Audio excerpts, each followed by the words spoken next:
In certain extreme situations, the law is inadequate.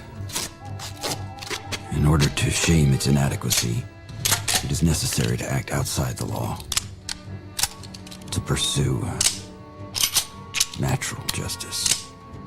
This is not vengeance. Revenge is not a valid motive, it's an emotional response. No, not vengeance. Punishment. Tonight we have a chance to say, yeah, you're right. We're too extreme, we're too wild, we're too out of control, we're too full of our own shit. Or we have a chance to say, hey, fuck you, you're wrong. Fuck you, we're right. Because you have all made it to the dance. Because believe me, this is the dance. Start the show.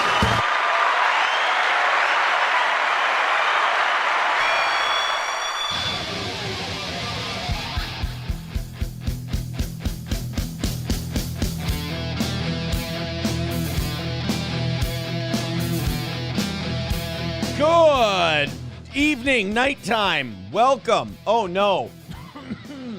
Cough button hack. There we go.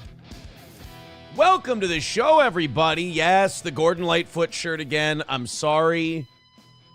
It gets washed. It gets hung up in the closet. It always ends up towards the middle. And when I go for a shirt, I always go towards the middle. So I think a lot of the stuff in my closet that's off to the sides probably gets neglected. But I got the Gordon Lightfoot shirt on today. Again, had to change, had to shower, went boxing today.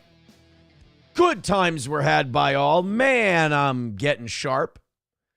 Weight's coming down. We're a little closer to fighting weight again. You know, we always tell everyone at the gym, we go, you go out drinking, that takes 2 weeks off. And it's Tuesday, and I'm just about back down to the weight I was at before I went out drinking that Saturday. So 2 weeks is about spot on. But we're getting back there again. It was a fun day. I came home. I made myself a pizza, which is what you do after a good workout, is you make a frozen pizza full of sodium and fat and dairy and all that, right? That's what you do. And then I found out that I really stirred up some shit at the end of today's show, and I so didn't mean to. I didn't think people would care, but something happened during the morning show today that threw me for a loop, and I couldn't help but react to it how I reacted to it. I watched the clip back, and I'm like, you see my eyes hit it, and it, kind of takes me back, and everybody wanted to theorize, and then I'm reading people are saying, say this and say that and blah, blah, blah, blah, blah. I just want to kill all the speculation, and I want to kill all the what ifs. I don't want to seem like a tease or anything like that. I just didn't know how to respond to it other than moving on this morning. Let me say this. Could be real. Could not be real. Could be false. But at the same time, if it's the real person or if it's the fake person, I'm not fucking responding for a few different reasons. The number one obvious one is, how do you know? I didn't click in and see where it came from or check emails. I find that kind of invasive and creepy. So it could be a fake. Also, if it is who it might have been, I don't really see the benefit in going down that road. So let's not. Things are good over here. And then also, I never said who it was. So there's that. You know what I know, and what I know is that that's as far as it's going to go for me. I don't mind speculation. I don't mind people making their theories or anything else. Here's people, Jesus Christ, I've never heard of this person. I don't know this person. I don't know where did they come from, where did they go, where did you come from, Cotton Eye Joe? But, Holy fuck. I'm going to heart it. Thank you, People Pleaser, for $1.99 over on YouTube to start us off tonight. Wow. See, this, you know what this feels like? I'm going to theorize about this. Maybe People Pleaser is just someone who's been watching in the shadows for a while.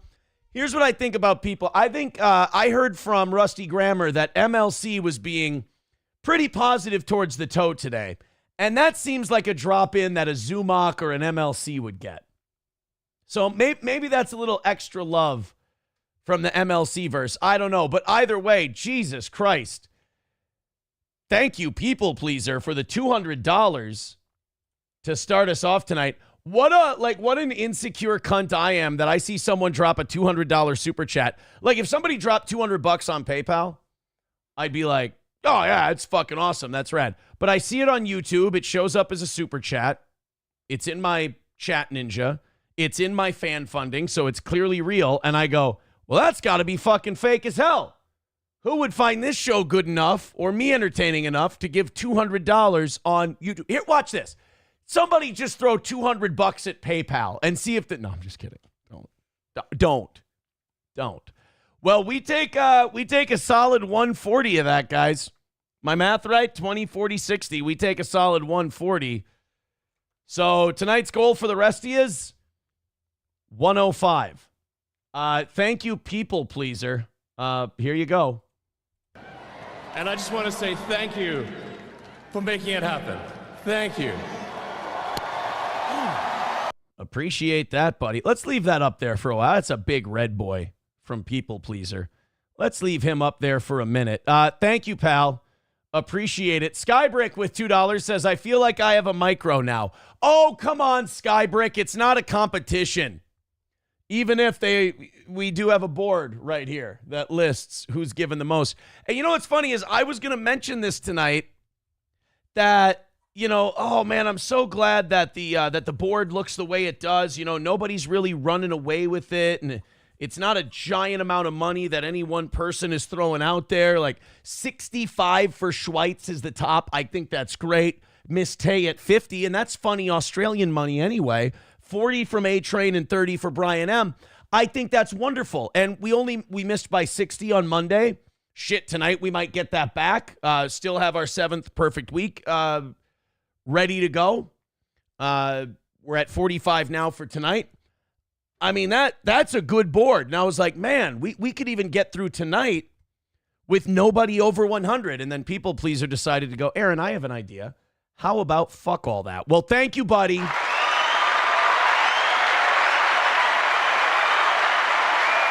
Appreciate it. And once again, another win for the toe.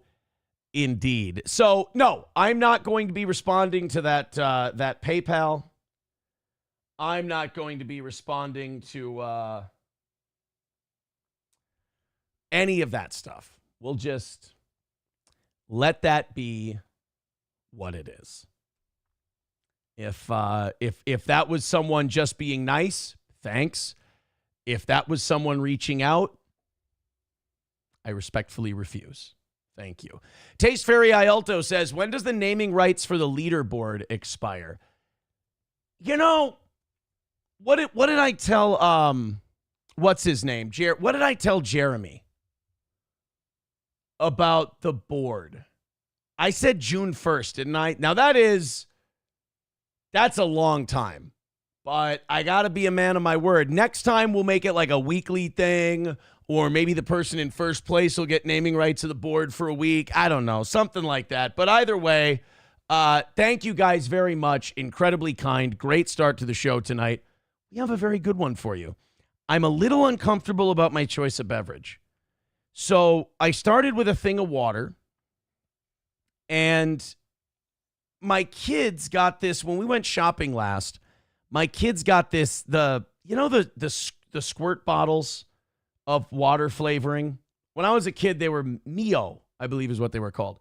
Well, my youngest got one that was Skittles flavored. It's a blue Skittles flavored watered thing. And I filled up my Yeti full of water, And I went, you know what? Let's see what all the fuss is about. I want to try the Skittles water flavoring. This tastes like, and there's a reason this stuff is for kids.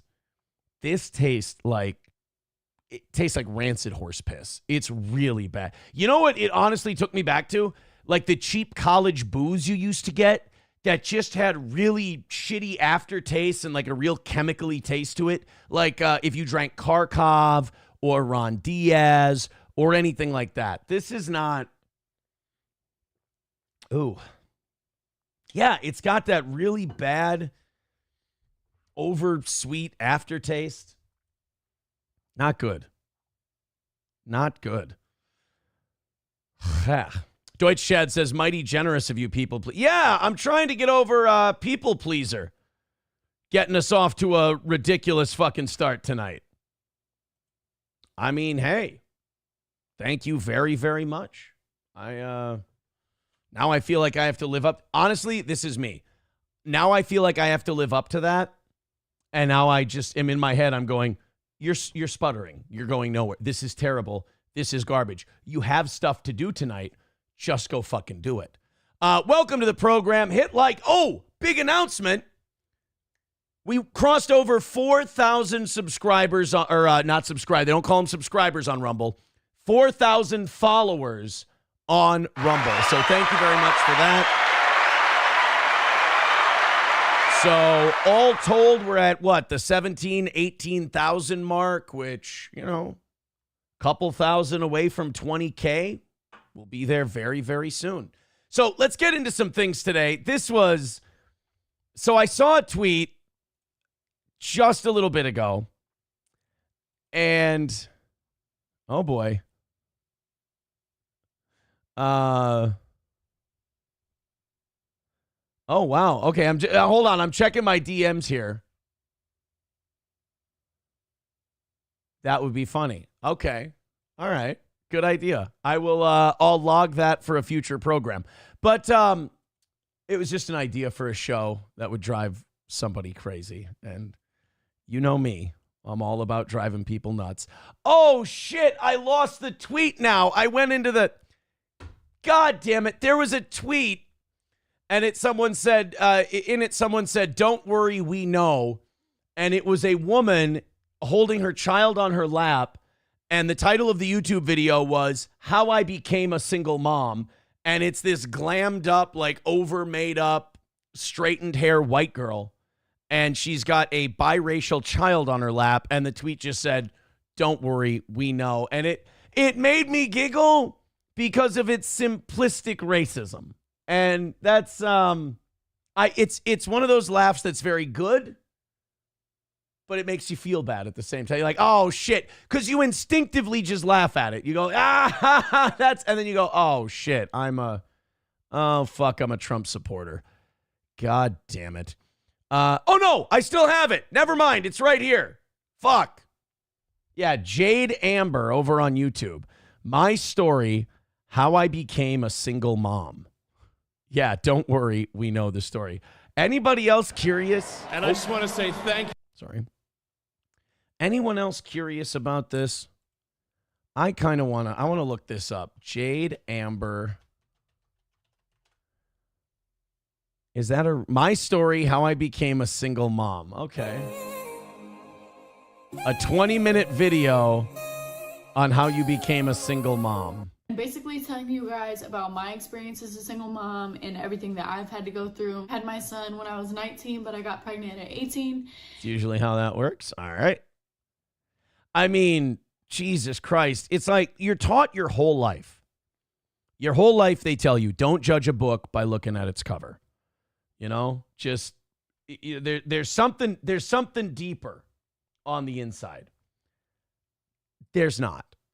When it comes to this one, there's just no, I mean, when you fit a phenotype, you can't not notice it. Like the overly straightened dyed hair, the piercings in the nose, the loud tattoos, like it's basically an I didn't escape teen pregnancy starter pack. But all right, continue on. And I am no longer with his father, so I'm just going to tell my story. Are you no longer with his father, or is he no longer with you? Continue on. I'm sorry. And yeah, let's get right into the video. Before we get into the video though, make sure you guys like, comment, share, subscribe, and comment down below any new video. Doll. So basically my thing was, I knew I was in college and I knew that a lot of my time was going to be consumed doing classes and stuff. So I needed to make the fastest amount of money as easy as possible. And you guys want to guess? I needed him to make the fastest amount of money as easily as possible. This is going to sound racist, but I'm going to guess slinging weed, and I'm going to guess he was not a college student. Continue on. And at the time that I realized that I was going to leave my son's father, I was working at Walmart, and I knew that being a supervisor and working really long hours wasn't going to work. So once I first left my son's father, I applied to Hooters, and You guys think there's an OnlyFans arc coming? You think the OnlyFans arc is on the way? So she got a job. So I come on. I couldn't be a supervisor at Walmart. I mean, that doesn't make any sense. I mean, a kid on the way, management position at one of the biggest retailers in the world. I got to go to work at Hooters. I mean, I can't be out here making lateral moves, you guys. OnlyFans is coming, isn't it? You better not say that you have an OnlyFans and then you've got their little sippy cup in the background here. Please don't say that. It would make this the most depressing video of all time. I got a job at Hooters, which is where I stayed for a year. And then after that, I started using my Hooters bartending knowledge, whatever, to go to the next bar, and I bartended over there. Now Okay, you know what? Better than I thought it was going to be. Although, like, didn't you say you couldn't be a Walmart supervisor because it's long hours and everything? Like, isn't that what bartending is? Maybe not long hours, but look, bad hours. Currently doing social media full time, which I am so happy to say. That's so crazy to even think that I'm literally doing social media full time. Still fucking crazy, but I'm so thankful. And yeah, you're doing so social media full. Wait. I'm doing social media full time. What does that mean? What does I'm doing social media full time mean? Because, like, if you were just doing YouTube full time, you'd be like, I'm a YouTuber full time. I'm doing social media full time. You don't make a lot of money doing Facebook. You can make money doing Instagram, but not, I mean, you got to be kind of the top of the top. You got to get advertisers and shit. Are we talking about what I think I'm talking about? Then get the goddamn sippy cup off the bed. It's bumming me out. Not harder. If you're a single mom and you do have the help at night or whatever, go try bartending, go do nightlife, go dance if you want to, if that's something that you're comfortable with doing, like, while you're young. Yeah, I mean, while you're young and you have a child at home and you're using up your parents' time, energy, and resources, go be a stripper. This woman, just wonderful advice. Guys, I got bad news. This is the best we can do. We're not going to make it. There are days where I feel a lot of hope. Maybe it's the place I live. It's a little more conservative. It's a little more Midwestern. Then I see stuff like this and I get dragged right back down into that black pill and I go, this is the best we can do. And it's not so much the single moms like this who go social media, which I'm guessing OnlyFans, I'll take it back if I'm wrong. But then they go, hey, go be a stripper if you're a young single mom. Why not? There's no bad decisions in that business. It's not just them.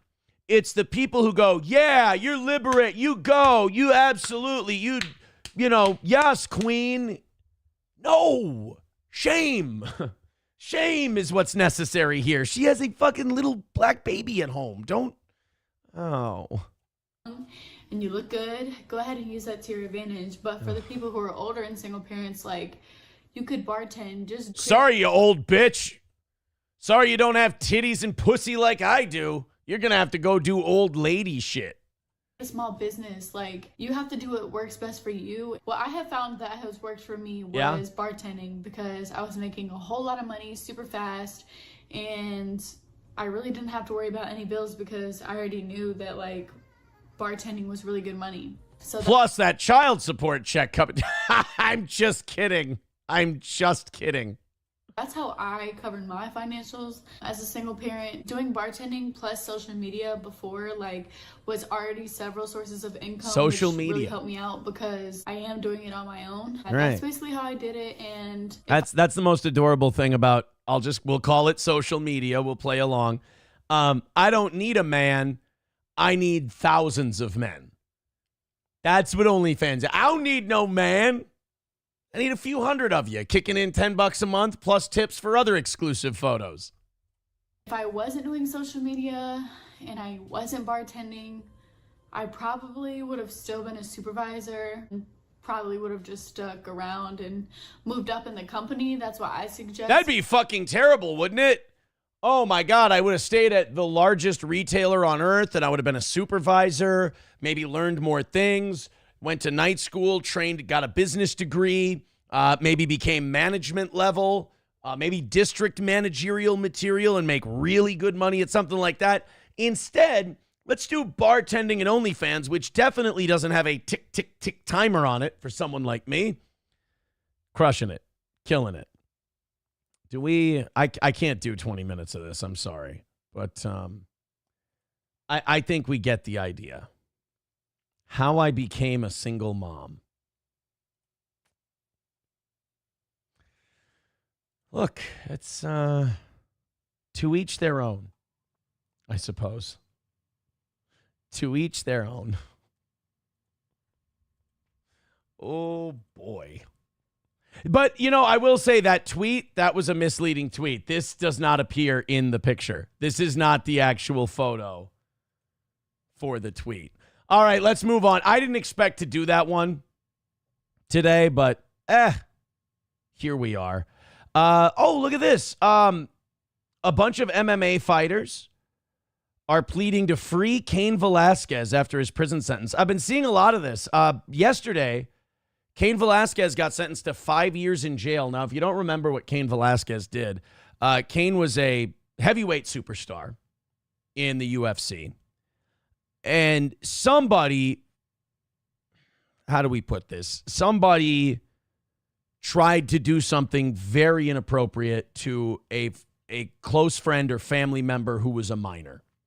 And Cain beat the living shit out of somebody. I think they even, did they call it attempted murder? Whatever. He beat the living shit out of somebody. And somebody in our chat the other day said that they got, Cain beat up the wrong guy. I don't know about that part, but either way, beat the living shit out of a guy. He got 5 years. He got time served for 3. So he got 3 years time served on a 5-year sentence. He's going to go away for 2 years. But people are pleading to get him out. I don't think it's going to work. Just because Jorge Masvidal and Daniel Cormier and Tito Ortiz and a bunch of other guys, are saying, hey, come on, let him out. He's a good guy. It's like if you're a Hell's Angel and you get put away, and then a bunch of guys in leathers and patches come out and go, come on, Judge, he's all right. It'll be okay. Let him out. It's not going to work, but it's nice to see that he's got some support because I think a lot of us see what Cain Velasquez did, and you're like, look, I understand. I get it. I understand the motivation that brought him to do what he did, but I also understand that you're probably not going to get away with doing something like that. Thank you, Triple N. He shot the non-pedo dude that was in the same car. Okay, now it's coming back to me now. Now I remember. He shot a non-pedo dude that was in the same car. MSO, I do have to correct you. He says, I missed this morning's show, but I heard the goal was not met. The goal was indeed met. And we went over by $40. So they almost got an extra hour of overtime, which you guys can have as you're $45 away from tonight. And then I believe if you knock out that extra 60, you boys and girls have yourselves an hour of overtime tonight because you made it up. So thank you guys very much. It's been a very good Tuesday so far. Thanks to People Pleaser, the Morning Crowd, and the rest of you. Thank you very much. Streamlabs, PayPal, Venmo, Super Chats, Rumble Rants, etc. If all things go correctly, if all things go well, it looks like we are looking at a possible May 31st, as long as that's not Memorial Day weekend, a May 31st show at Stoney's. I'm not going to confirm it yet, but May 31st, Stoney's, and we'll have some special guests for that one, apparently. Fauci's Pangolin says, and Aaron left early. I did not. I did not leave early in the least. Actual Steel Toe fan says he shot at their car. Pedo's parents were in the car. Oh, okay. Trash Panda Bandit says strap in for a 3-hour show.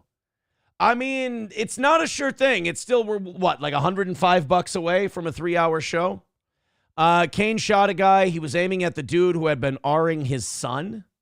Oh, see, I heard it was a family member. I didn't know it was the son.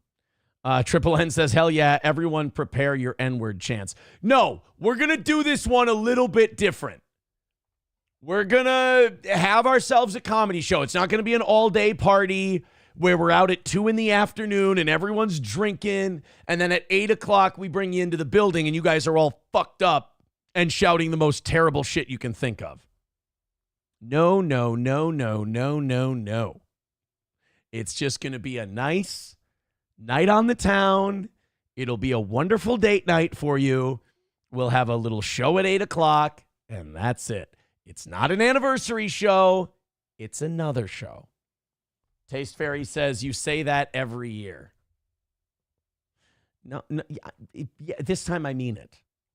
This time I mean it. Let's go to 383 Novocaine with $2 says Dank Damas lost her Lyft lawsuit. Yeah, I saw that. Dank Damas Lyft lawsuit.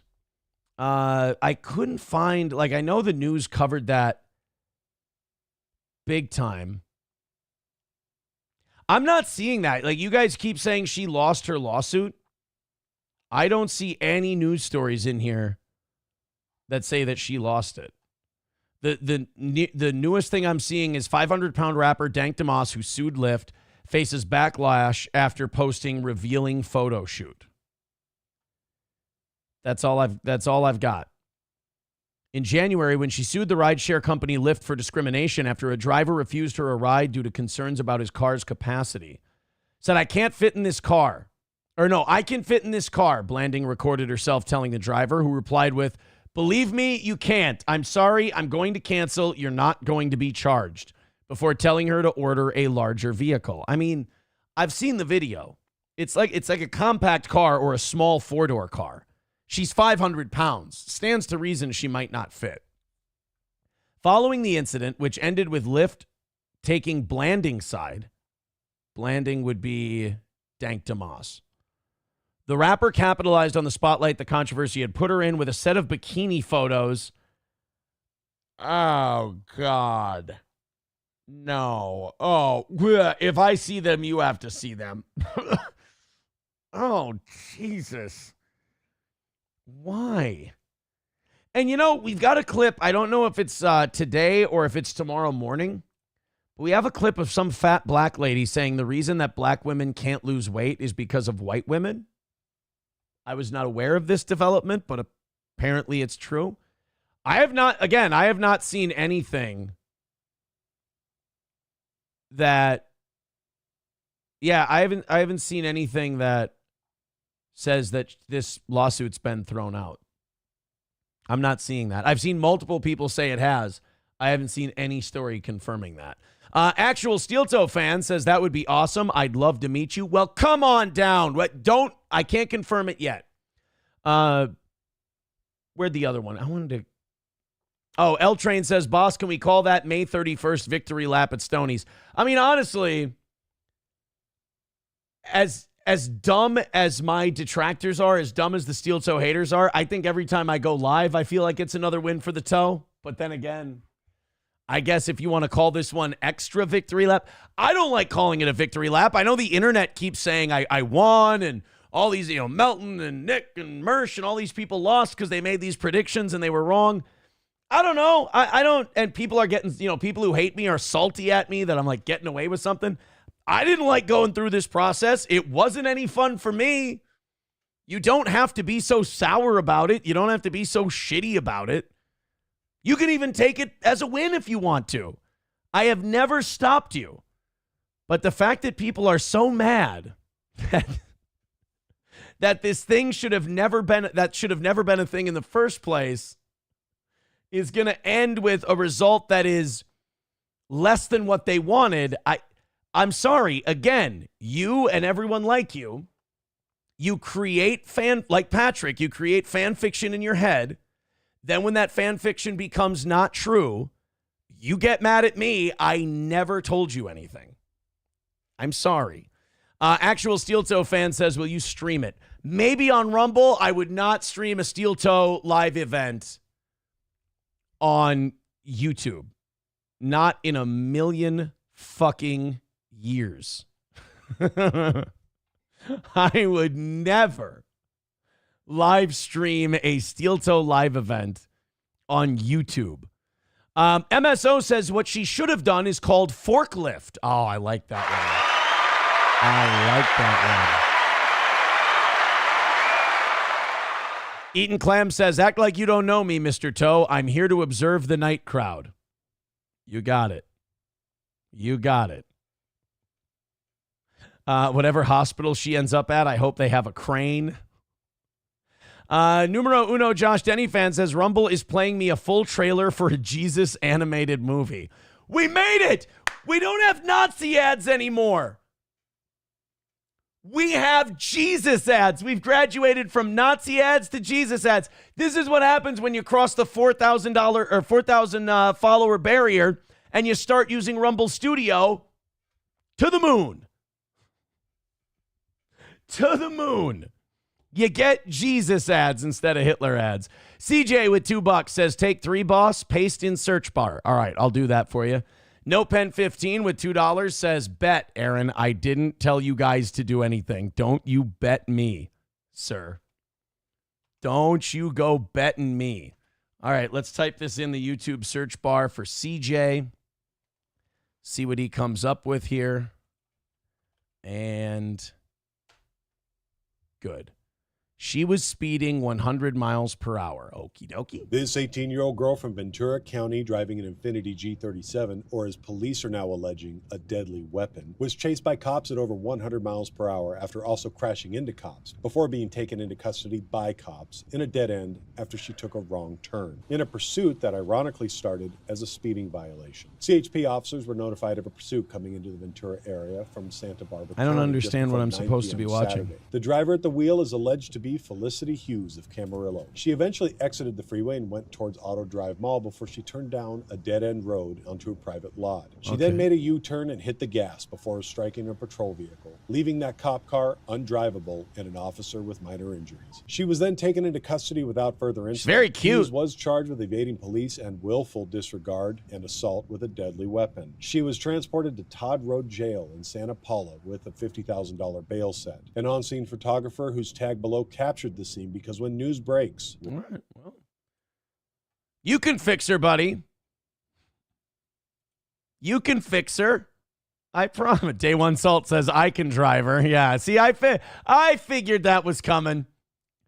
I figured there would be plenty of offers. I'm sure. Look, I give women a lot of shit when they, become pen pals with prisoners and they're like, oh, he's so cute. I bet she's just misunderstood and so on. Guys can do it too, but here's the thing. Guys don't pick up the pen and write the letter. Men just go, oh, man, I can fix her. I can blah, blah, blah. We don't actually do anything about it. There's supposed to be that other part of us that goes, just smacks you upside the head, tells you don't do that. 09 Canyon says, wrong turn. Women drivers, am I right? MSO, I kind of thought she looked like Taylor Swift also. The Dam with $5 says, let's make that live show a COVID-19 super spreader event again. After the one show in 2023, we all got COVID-19. That's true. That's true. I got it. 2023 was Gino. Gino was it. I think Gino got COVID or Keanu got COVID. A bunch of people got COVID. from the Steel Toe Super Spreader event. Thank you, Vidam. $40 away from tonight. L Train pointing out, evening show people, get it, huh? No requesting donations here. Well, when someone drops in a couple $100 to start things off, it's not as much of an uphill climb. That's for sure. So yeah, we're $40 away from tonight's goal. If you guys want to contribute, go ahead. If we if we knock out that 40, we're doing 30 minutes. If we knock out the 60 from Monday along with the 40, we're doing 3 hours today. All right, continuing on, we've got Jasmine Crockett. Oh yeah, are you guys ready to get offended? Are you guys ready to get upset? And this is one thing I really hate about politics. One thing I really hate about politics is that, when the Republicans aren't in charge, they're always telling liberals, oh, you're being too sensitive. Oh, you should get a thicker skin. Don't be so quick to be offended. Don't jump on people just because you can get the leg up on them. But the thing about conservatives is, and the thing about the MAGA crowd too, is they get bitchy and oversensitive and over-offended. If you're going to be the group that says, free speech, fuck your feelings, this and that, then you can't have feelings when people go after your people and they take cheap shots. If you're going to say, Ilhan Omar is, anti-Semitic. Oh, all these terrible things she said and blah, blah, blah. You kind of have to let her say those things because you don't want to be like the quote unquote libtards that are oversensitive about everything. So my girl, Jasmine Crockett, who I finally learned her name, she made a comment about Greg Abbott today, and I'll tell you this, I'm going to defend her because I thought it was a fucking funny thing she did. I thought it was funny. I thought it was fair. These people are all politicians. Fuck them all. They're all crooked. They're all rotten to the core. That means Crockett. That means Abbott. That means Musk, Trump, the whole lot of them. They're all, playing their own game. But conservatives now are going, Jasmine Crockett's a big meanie. And did you hear what she said about Greg Abbott? Greg Abbott's the governor of Texas. I think he can handle it. I don't think you're allowed to cry. There's no crying in politics. Anyway, this is what Jasmine Crockett said. You guys can judge. I don't know about you, but I'm going to hold myself to my standard. And my standard is everybody can say whatever they want.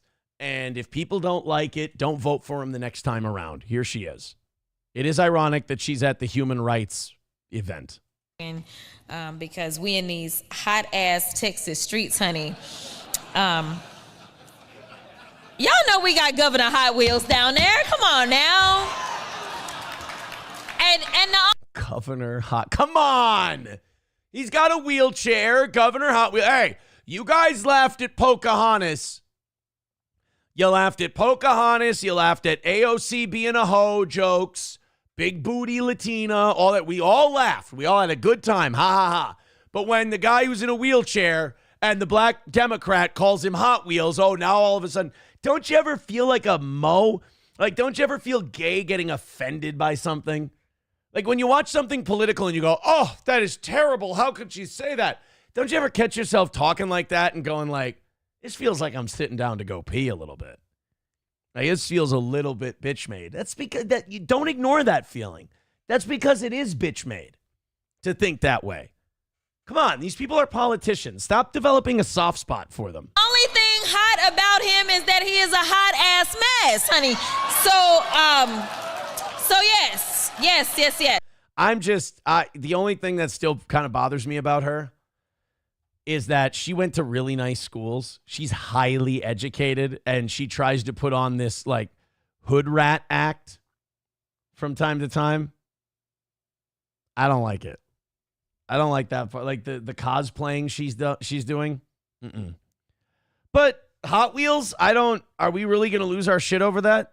I mean, I'm going to go to the chat in a second here. I'm going to see what you guys think, but my first reaction to it, because I started watching conservative Twitter accounts posting it. How dare she? This is terrible. Oh my God. I'm like, oh Jesus, she must have like wished that he died or something. And then it's like she called the guy in the wheelchair Governor Hot Wheels, which to me, it's fine. Governor Hot Wheel. Okay. On to the next thing. Doesn't seem that big of a deal. CJ with $5 from the story before says her name is Taylor Drift. Oh, that's a fun name. Really? Her name is Taylor Drift. Taylor Swift, Taylor Drift. I like it. She was sober and freaked out. Now she is parlaying it into e-whoring naturally. Well, look, everybody gets 15 minutes of fame. You got to do with it what they can. Right? Got to do with it what you can. Clopogram has that's right. Clopogram developed the theory that MSO is SP. I love that.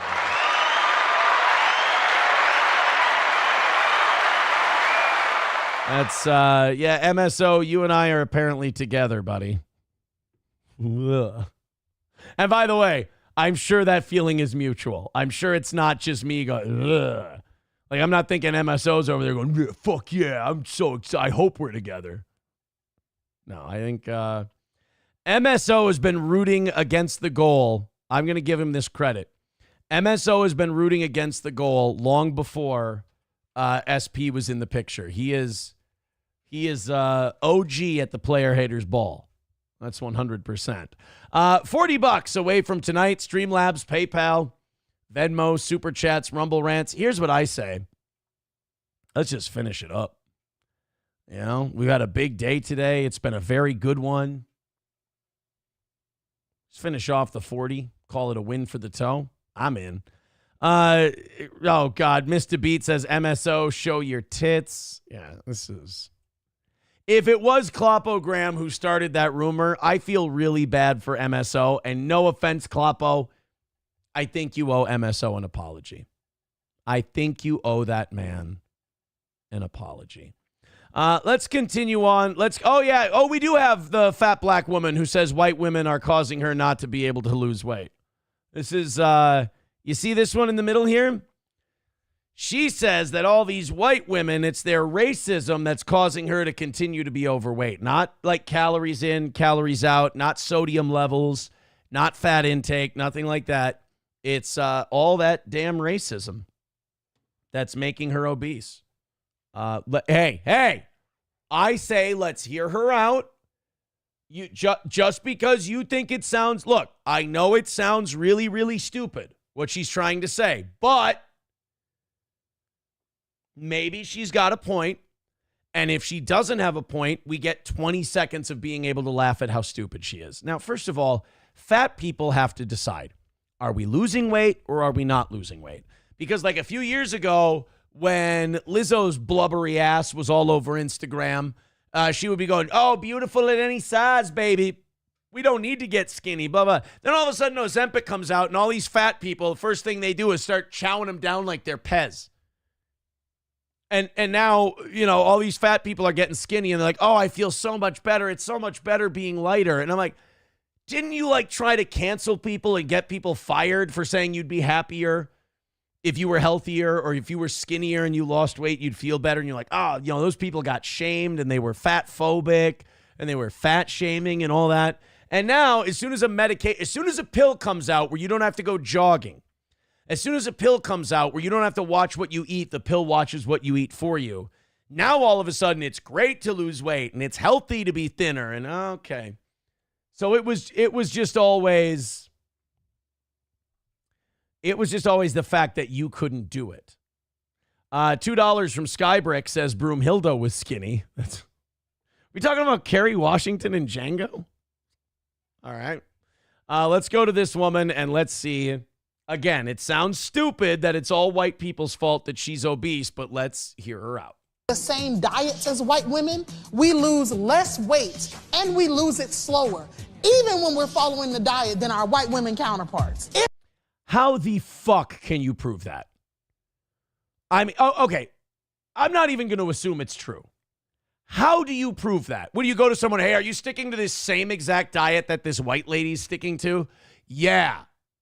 Oh, well, I guess you guys are telling the truth. I mean, nobody would fudge on their diet. Come on. I mean, escaping personal responsibility is one thing. Blaming your inability to not be a fat chunk who overloads on cake, blaming that on your skin color, that's a new low. Than our white women counterparts. It's literally that the racism that you're experiencing and the struggle to make ends meet actually means the diet don't work for you the same. The diet don't work for you the same because of all the racism, because of all your struggling. Or as MSO puts it, calories, MSO, you said it wrong. I believe it's calories is racist, but we're not going to bust you. I'm sorry. Can MSO change his name at least for a day or two to MSPO? I think that would be kind of funny. I think it would be good. Clopogram says, you slipped up, Aaron. You said you're making Chex Mix with MSO. Did I really? Is that what happened? Is that why people are thinking MSO is SP? Because I am. Like the big thing that SP and I are doing this weekend is we're going to go out to a nice dinner on Saturday after I drop the kids off. We're going to go for a nice dinner. And then SP and I are going to we're going to rage a little bit, and we're going to bake some snack mix. Some bold Chex snack mix, you know, with the Worcestershire and the butter and the garlic and all of that stuff. It's good. Guys, it could get a little weird. Don't you go bringing that Worcestershire sauce into the bedroom. You never know what could happen. So it's going to be a wild night. And if I said MSO, then I'm sorry. MSO and I are not going on a date night, and we're not making baked Chex Mix together. It's going to be SP and I, not MSO and I. And again, I apologize. I didn't mean to invite and then uninvite MSO. I simply misspoke. And that's on me. That's on me. Thank you, guys. $35. Thank you, Skybrick. $35 away from tonight's goal. If you'd like to contribute, go ahead. We're only $35 away, and by God, do we appreciate it. Landers says MSO is always on Aaron's mind. He might blame us for that, too. Like he did with Vadam being a cool Jew hater. No, that is your fault. It is your fault that Vadam writes the way he does now. And sometimes we get to see a picture. Here's why it's your guys' fault. It's because Vadam used to post really fun songs. He used to post really interesting things on Rumble Friday, and you guys kept bullying him, and you kept shitting on him, and you kept criticizing him.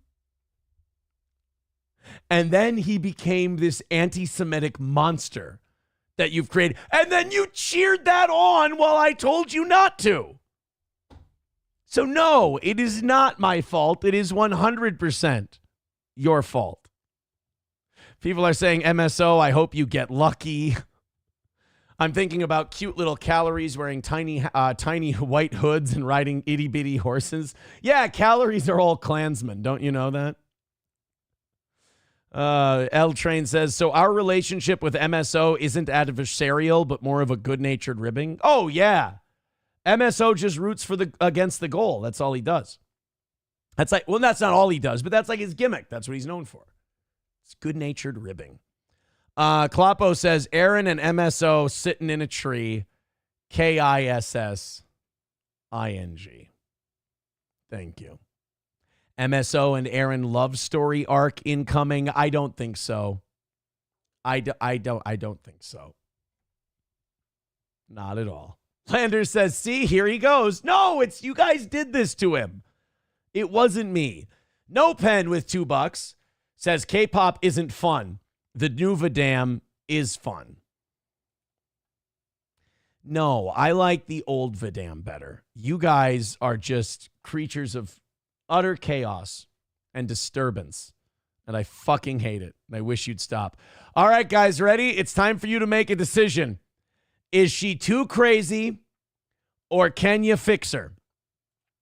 Is she too far gone or can you fix her? I'm assuming this next thing we've got for you has something to do with immigration. Either that or this bitch is crazy and they just won't let her see her kid. But there's a barefoot woman in the police station. She's wearing a Spider-Man outfit. And look, man, I know you guys are looking at her right now and you're going, sold. I got her. Just wait. This is a 3-minute video. It's going to take a while to get through. Your opinion might change. Thank you, Loaded Wrench, for the $2.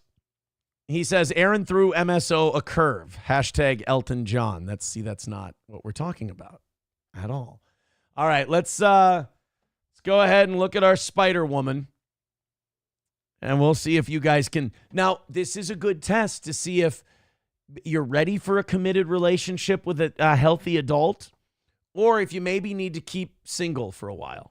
And I don't care about rules and laws or borders or enforcers because I don't acknowledge you. You're not real. You're a superhero like me, so act like it. I'm in love. Oh, I swear to God, if she starts ballet twirling, I'll buy a ring. Act like a god, because that's what you are. I wish SP would give me this speech every morning. I want to see my kids. Call my mom. She lies. And then I don't get to see my kids. Oh, I see what happened here. So, she's at the Child Protective Agency. I can see in the background there. So, her mom called and said, my daughter's insane. She wears superhero onesies and dances around barefoot in public. She shouldn't be around her kids. And then this woman got her kids taken away, and then she decided to go to the authorities and show them exactly why they made the right decision. No more lies. I want truth, transparency, and trust. See, guys, that sounds like a good partner. I mean, she might be right for you. And after all, look at that ass. No more enforcers. I want empathy angels coming to meet needs and make life more wonderful. See, do you guys consider yourselves empathy angels? I've got terrible news. You're Steel Toe fans. You are not empathy angels. But something tells me she might be at a point in her life where she's maybe willing to overlook a few things. And she likes superhero shit. You don't have to feel bad if you watch Marvel movies. I want integration and I want healing. Boo! Boo! All right, she's losing points. Conversations that collaborate to and find a way to move forward together. Oh my God, it's Kamala Harris. Oh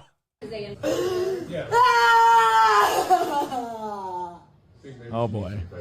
No!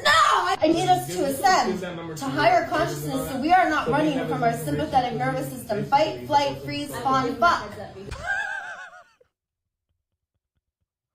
Flight, fight, freeze, fawn, fuck. Well, guys, we're 1:03 in. What do you think? Grand Poobah with $5 says, I can smell the liquor on her breath through my screen. Well, I mean, judge much? God. Girl's just trying to get her kids back. Yeah. I bet you if she had a stable male figure in her life, she'd be much better. I want us to attune to bodies and talk about body sensations. Say it, I'm a superhero. Look, you're just like a warrior and you're a king. Animals are meant to come to you because you meet the needs for the planet. Then you're getting a tickle torture. Get everyone. Then you're getting a tickle torture. I love her. This is a woman that a normally reasonable guy would ruin his life for. She's adorable. But Aaron, she's fucking insane. Granted. But they don't get that adorable without being insane. You cannot, anytime you meet a woman and you go, oh my God, she is light, she is full of life, she's adorable. She's fucking crazy. And that will come out soon enough. She's so bubbly. She's going to cut one of your fingers off. One together. Come on, you're all getting a tickle torture and then I'll go. Wait, so do I get fired from my job as a cop if I open the door and line up? Or is that just seen as, helping to get the person out of the building? If you don't come for a tickle torture, I'm gonna do a get that superhero.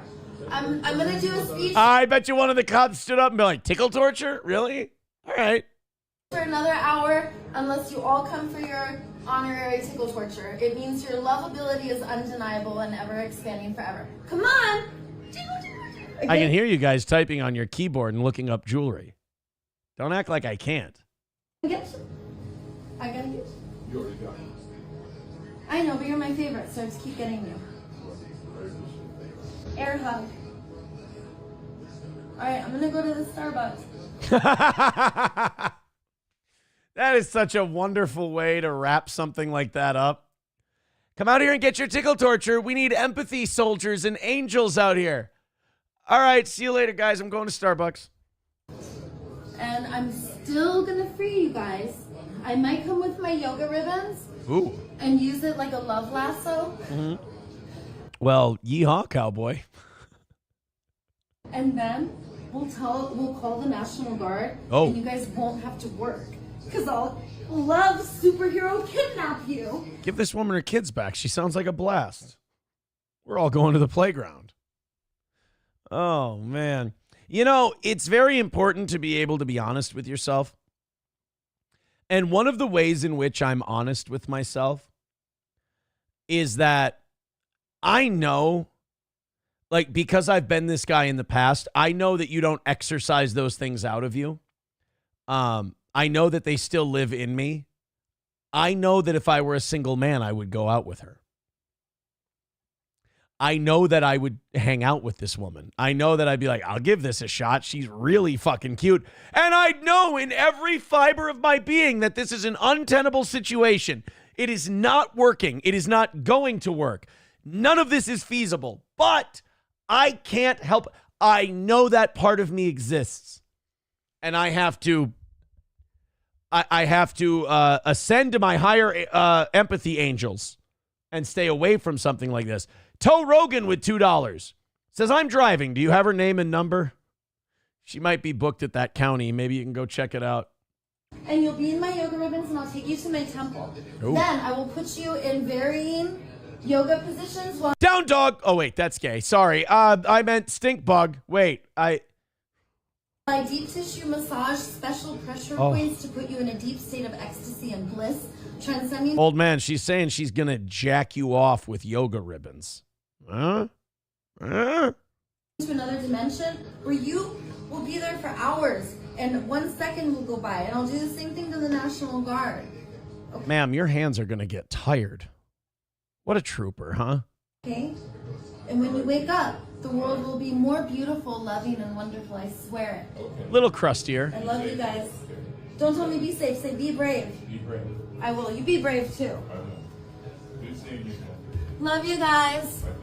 Could you please give the two goddess officers who I love a hug for me, or air hug? There we go.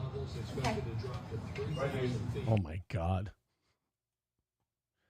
Who's ready to ruin their lives, huh?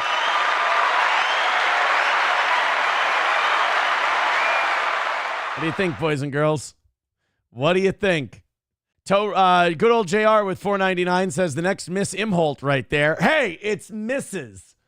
CJ with $2 says Taylor Drift definitely takes a back seat to this one. You think? Just a little bit. Just a bit. Vadam with $5. Her Jew handlers need to lock her up and reprogram her. She's going against the Jew-black person agreement. God damn it, Vadam. That one doesn't even make sense. It's just really anti-Semitic and racist. Guys, you're making him worse. $30 away from tonight. Thank you very much for your generosity. Mr. Beat says she's a hottie. I would definitely take her home, especially since it's all an act. No, it's not an act. She's fucking insane. Guys, don't. I'm kidding. Don't actually entertain the idea of someone like this. JMB writes, she's perky. Don't try to find nice words. This is not going to end well for anybody who decides to go, because this is like, you know, when a football player is like a Pro Bowl, like who was that guy? Josh Norman back in the day, the really good corner, I think he was. Or that receiver, Gordon, who was really good for a while, but he kept having legal problems. And you're like, hey, I can pick him off the reclamation heap for like 1 year, $6 million. He'll be really, really cheap. And if he plays up to his potential, we've got a fucking superstar on our hands. And we way outkicked our coverage. And if it doesn't work out, what do you do? That's not the case with this woman. If it works out, yes, you outkicked your coverage. She's amazing. You fixed her. Wow, great job. More likely you lose and you end up with auto glass broken in your driveway and your car keyed to shit. Don't risk it. Be more boring. Don't be so exciting. Mussolini Diff with $2. Aaron, better remember all of her kids' last names. Are you saying they're not all the same? I don't understand. Dive Bar says her ass was a little big, but maybe the camera adds 10 pounds. No, go with that. Go with she's too fat and stay away. Mr. Beat says it's a fucking act. No, it's not. She's for real. I need to believe she's real. Lander says she is perfect if she thinks my swastikas are cool. That's true. If you're also equally as mentally ill as she is, maybe you two do belong together, and that would help out the rest of us. Triple N says Norman is the one who got brutally stiff-armed by Derrick Henry. So as Josh Gordon was the really troubled one. All right, Josh Norman, how long did he play? He's 37 now. He ain't still playing. Oh, wow, he played till 2023, though. Had some good years. Was a Pro Bowler one time. Okay, Josh Norman's not the one I'm thinking of because he played every year. It was Josh Gordon. He was the one who had the suspensions, right? Football wide receiver. Josh Gordon. Oh, shit, he played for a lot of teams. And he played until 2022. Yeah, suspended all of 2019. Violated the substance abuse policy in 2015 and 16. But he was fucking killer, man. 2013 for Cleveland, 1,600 yards receiving. And then just couldn't kick the drugs and just cost him his whole career. But don't worry. I mean, they don't hurt any, but it's victimless, right? Those drug problems. It's a victimless crime. Took a guy who could have made hundreds of millions of dollars in his career and completely flushed his whole life down the toilet. Aaron's Dingley thing with $2 says, with an ass like that, I can fix her. No, you can't. There's no fixing that. You just got to find a guy who likes yoga ribbon air hugs and whatever the fuck, empathy angels and shit like that. Basically a gay dude, a crazy gay dude. That's what she needs. Loaded Wrench with $2 says, if she's watching right now, will you marry me?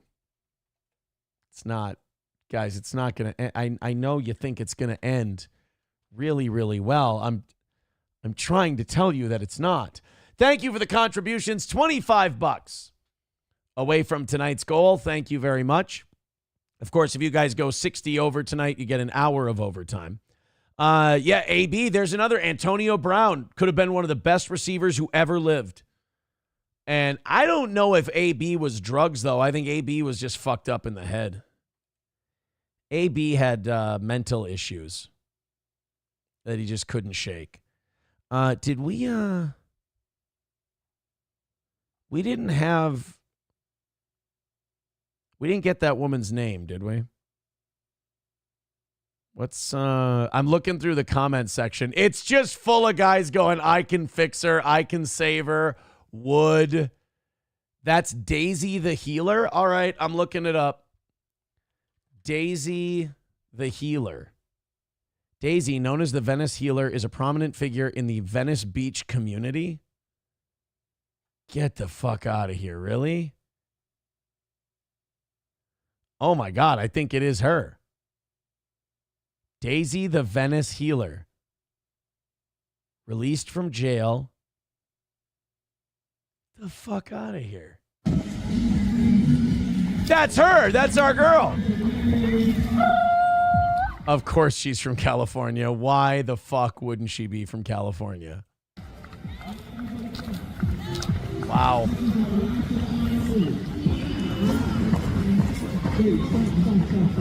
She's just free, you guys. She's liberated. I bet you she's not clean.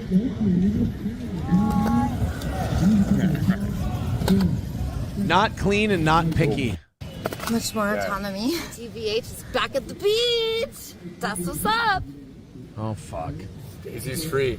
And we want to thank everybody that was involved, all the donations, support from family and friends that really made this miracle happen. I mean, this was huge turnaround to be able to get those charges dropped within 6 days. You know what? You're kind of blinded by the tits because up here, it's a little bit of a ghost show, a little bit of a zombie show, I think. Mussolini Dip with $2 says, say her name and she appears. Say her name and she appears. I believe she is crazy. Public officials, everybody that was involved, thank you for hearing out a fair discussion. Wash your hair. Really, wash your hair. Wash your hair. Wash your hair. And we're looking to do good.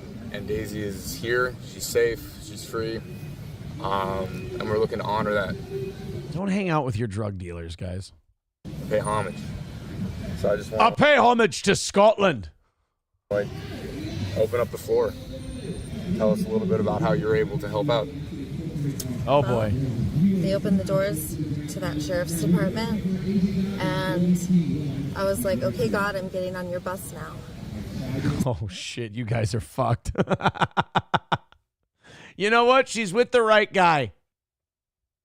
I don't want her dragging down a good one. We lose a lot of good soldiers that way.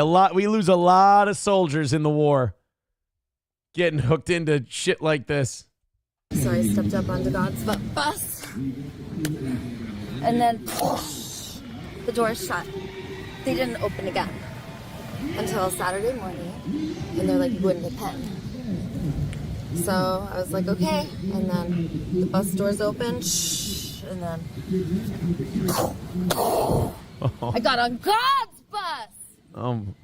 God's bus, by the way, also a short one. And my faith got so powerful and so strong. Yeah? They put me in K9. It goes to 10. I was with they thought you were a dog. They thought you were possessed. They thought you were the keymaster. So they locked you in the K9 unit. They thought you were Gozar, the Gozerian.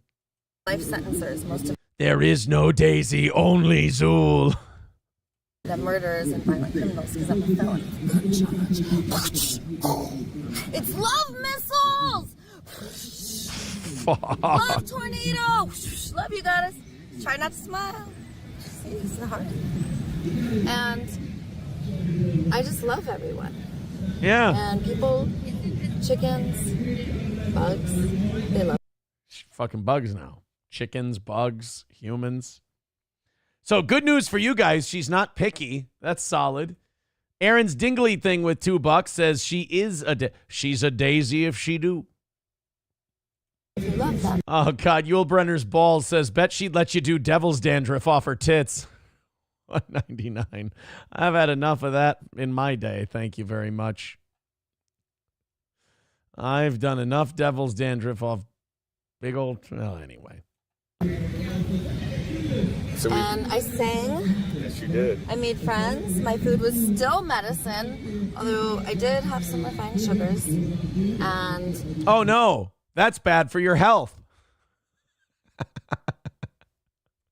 the key is, Yeah? we're going to do a video afterwards. Yeah. And I'm going to give some tips and tools for jail.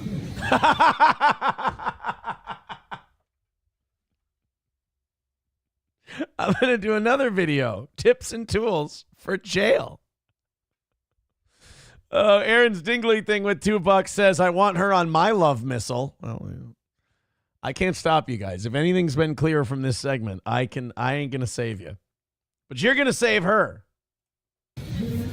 So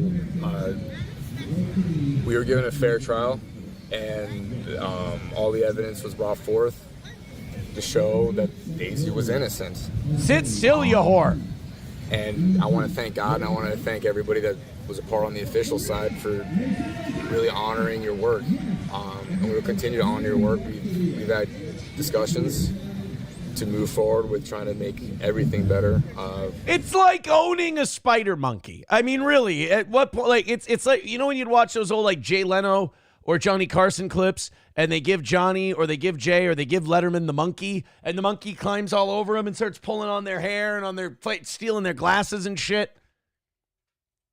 For the current system that we have in the courthouse, the prisons, the jails, the sheriff's department, these guys are good people. I mean, they're doing their best with the limited resources that they have to honor their commitment to a just system. And this is a big win for women's rights. If you stop and think about it, how many women in that prison are in there because of some jackass with a locked container? One of their boyfriends just like handed them a locked container. And so Daisy didn't deserve that. You know, I put that on me. Fucking simp. Wait a minute. You're the guy who got her locked up for a firearms charge because you had her hold your gun, you fucking shit stain? Oh my God. I really assumed this guy was worthless before, but this... He went to court, and he waived his right to and our attorneys got to... Oh, see, now I understand it better. You see, guys, that guy waived his right to da-da-da-da-da-da-da.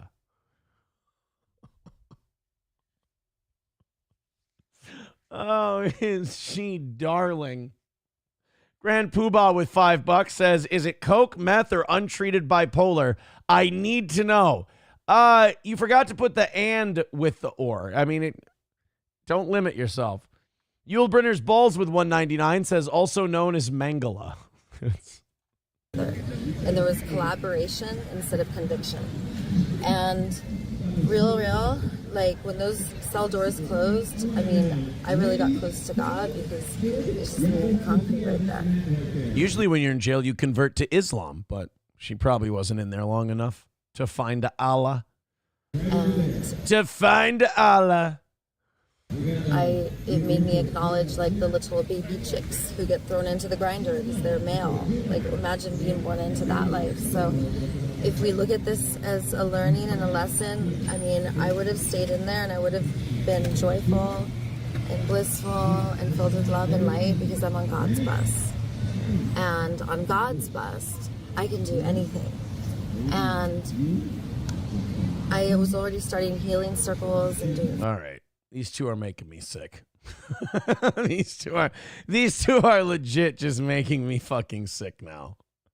Aaron's Dingley thing with $2 says, I bet she has crystals and at least one is a rear end plug. Well, doesn't hurt to diversify. $20 away from tonight. Thank you guys very, very much.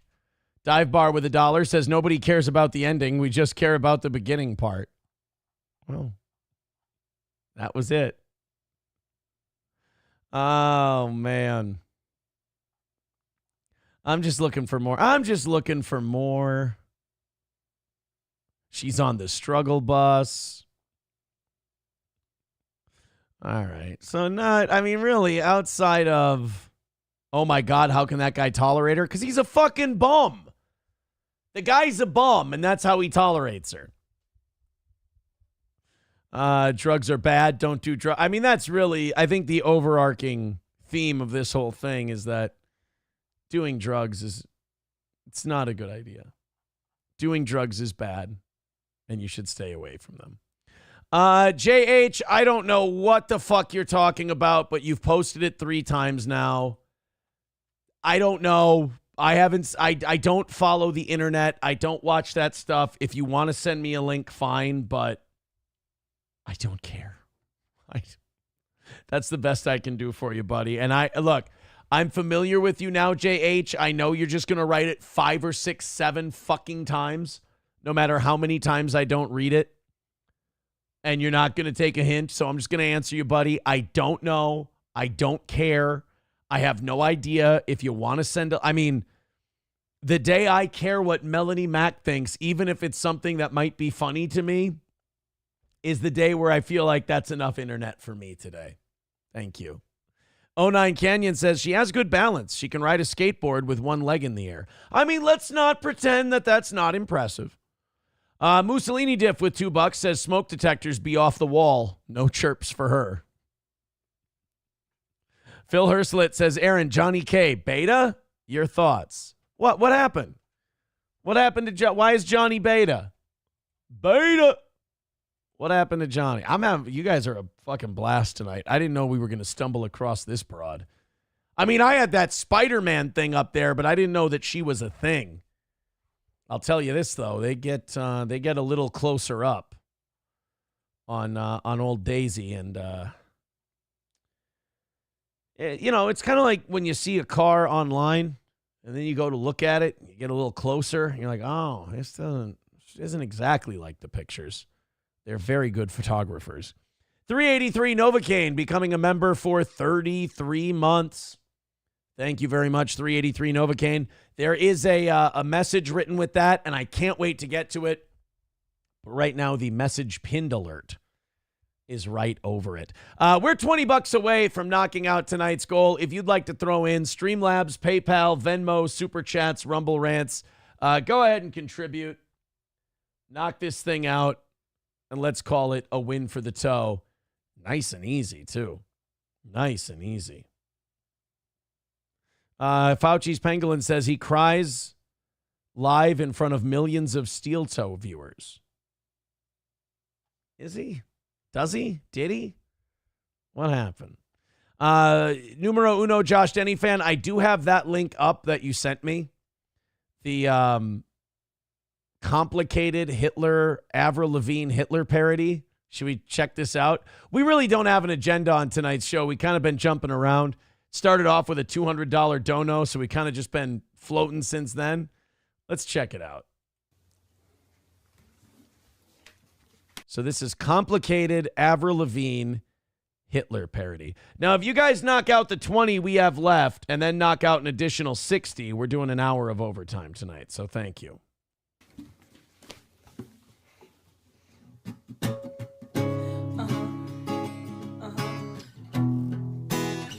Like this.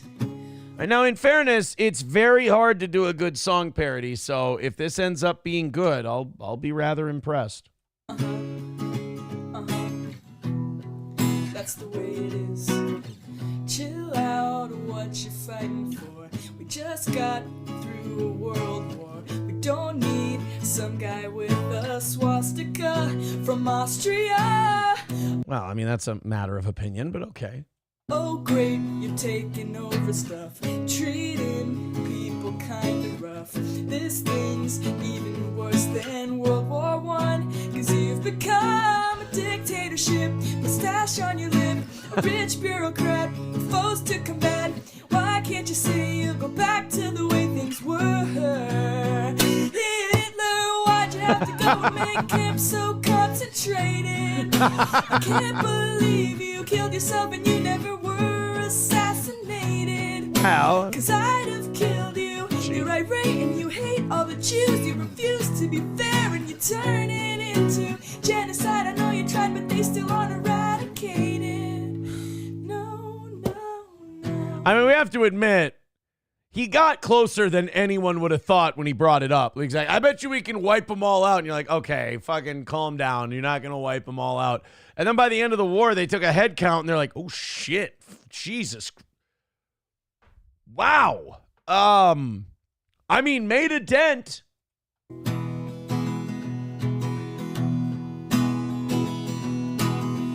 You tried to make the perfect face, the blue-eyed, blonde-haired Aryan race. Nice try, Hitler, but spoiler alert, it didn't work. Well, I mean, who doesn't like blonde-haired, blue-eyed, beautiful people? I mean, it's kind of starting to...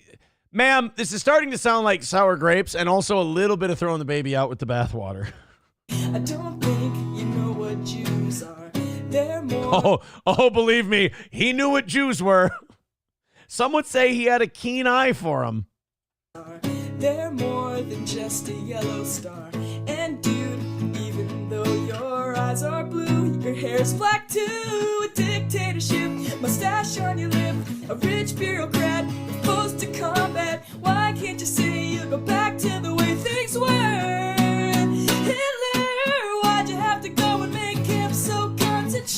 hated. I can't believe you killed yourself and you never were assassinated. I mean, you got to give her this. Like, as far as a parody song goes, she's staying faithful to the original song. This is pretty good. Numero uno, you found a good one. Good structure. Although, it does seem kind of like almost cheating to make a Hitler diss track. I mean, he's not here to clap back. So, I mean, kind of a punching bag situation here. 'Cause I'd have killed you. You're irate and you hate all the Jews. You refuse to be fair and you turn it into genocide. I know you tried, but they still aren't eradicated. No, no, no. That's actually Sam Show's response when you tell them they aren't eradicated. He goes, no, no, no. Well, thank you, numero uno, Josh Denny fan. That was lovely. That was a fine song to remind us that Adolf Hitler was an absolute monster and a terrible guy. Trash Panda Bandit says that's a dude. Really? That was seemed like a chick to me. I thought at first there was a possibility it was trans, but I think it's just a chick. You know, I think it was just a gal. Numero uno says she does acoustic covers of Tool songs. She's super talented. In her description, she says she wrote this for a class. Okay. Mr. Beat says, Aaron, you're making MSO cry. Uh-oh. Sam Show says, that's a dude, Aaron. Is that a dude? No. Numero uno says it's a chick. That's a girl. I don't even think it's a trans girl. I think that's just a girl. I think, you know what it is? I get it. We live in the times we live in. And sometimes, you know, we jump the gun on things like that. 383 Novocaine, becoming a member for 33 months, says, the hell with steel toe, holy camel toe. My God, 33 months. Yeah. I think in May, some of you are going to start seeing your 3-year membership numbers. Fucking crazy, right? Numero uno, Josh Denny fan says, I've been singing, why'd you have to go and make camp so concentrated for days? I mean, look, I'm always more impressed by like a parody song that can stay faithful to the original. Like, I think that Remy from Reason does really good parodies. And speaking of which, I don't think we've ever watched this one. He did a Grundy County auction incident parody, the Grundy County School Board. All right, a John Michael Montgomery parody. Let's check it out. Well, I went down to the Grundy County School Board. Illiteracy is at an all-time high. Because I had questions I just had to ask. Is that what that says? Our recent graduates, we wish they knew more. So I figured I'd ask questions about that. But they said, hey, little matey, what you think of the sign? I'd give anything to add some DI. Got too many Asian kids, can't we send some home? Well, I've never seen anyone looking so white. Man, we gotta have a day off for to alive. I'll show you learning's what we hear up home. Little girl, what is 2 + 4? Maybe 8, maybe 9, maybe 10, oh no. We got 20 pronouns, half days, no ties. Well, I'm about to bid my chart goodbye. Can we get some plexiglass here? Well, school board folks were going about a mile a minute. Self-esteem, victimhood. They were brainstorming and yelling things out loud. They can go half the year if they're half Asian. And old parents, they were really getting in it. Teach 'em out. Well, they just shouted out above the crowd. And they said, hey, pretty lady, can I have your awards? Let's start this book that is technically porn. This boardroom isn't on our ancestral home. Well, I've never seen anyone's pay go so high. Do you want a new name from your parents? Well, hi, I'm switching schools. You can't with us. How many laptops do you get 5-year-olds? Maybe 8, maybe 9, maybe 10. Oh no, we'll take March 10th, May 10th, Juneteenth. What the heck, bid the month goodbye. It's not bad, dude. Well, things got all political. They seem to more these days. Maybe math class should be for math. Your heart is full of hate. And they said, hey, county students, can you solve for X? Finally. Essential racism because we're having a test. Maybe list more things they should be anxious about. How is that going to help? Sure, it's been 200 years for those poor Comanches. This is a school or depression factory. I still can't switch, you can't with us. Here's so many bathrooms should we build here, Joe? Maybe 8, no it's 9. How about 10, bigot? We got 40 days off, 3 masks this guy. Well, I'm about to bid this town goodbye. That's right. You know what? Damn fine work by Remy again. Nice job. But I think you kind of have to file that one under sad but true. I think that one actually is a little too close to home. Yul Brenner's balls. Love that name. 199 says, do you manscape or is it a mess down there? Oh, you got to keep it nice. You got to keep it nice. Girls like it when it's nice. You can't be an inconsiderate asshole. Yul Brenner's balls. $20 away from tonight. Thank you very much for your contributions. It's been one of the weirder evening shows. I've been meaning to get to this one since I think this was like Friday. This story came out.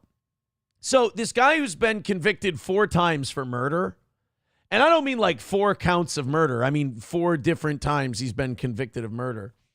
He was allowed to have private family visits at the prison. And let's just say it didn't go so well. There's a murder investigation underway after one of his visitors died. I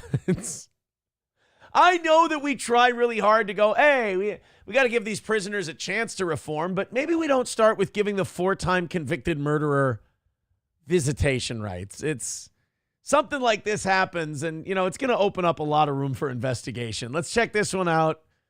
You guys go ahead and finish off that goal. If we go 60 over tonight, 7 weeks perfect is back on the table, and we do an hour of overtime. We spoke with the victim's family, and they're demanding answers. They want to know why an inmate with such a violent history like this was allowed to have unsupervised visits in the first place. Good behavior. He hadn't brained anyone with a lunch tray for 6 months, so they're like, yeah, you can have somebody come on by.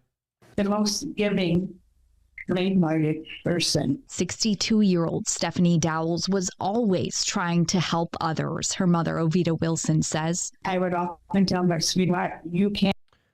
What is a Brazilian blowout? That sounds like something you do to your asshole. I hope it's a hair thing. Save the world. Dowles was a mother herself to 2 sons, grandmother to 6. She was a hairstylist and a small business owner in the Los Angeles area, known to her family as Stevie. What the fuck are you visiting a 4-time murderer for? Oh, wait, she can fix him.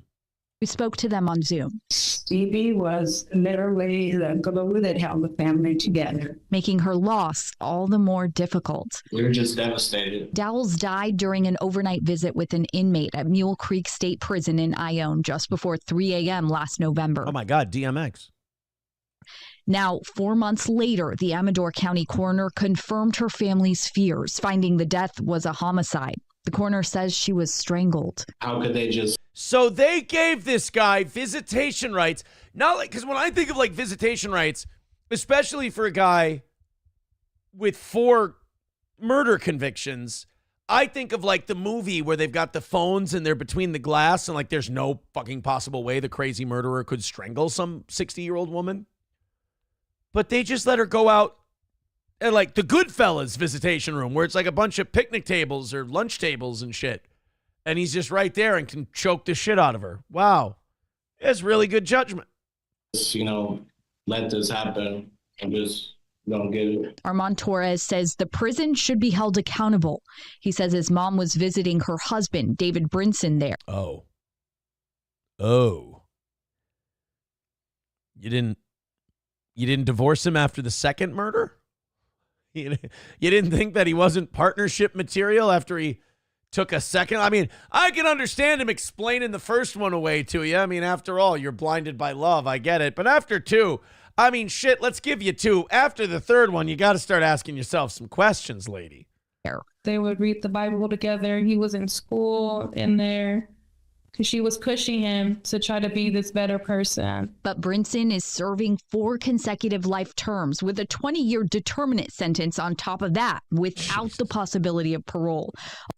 The old Richard Pryor joke, he doing triple life. That mean if he die and come back, he got to go to the penitentiary.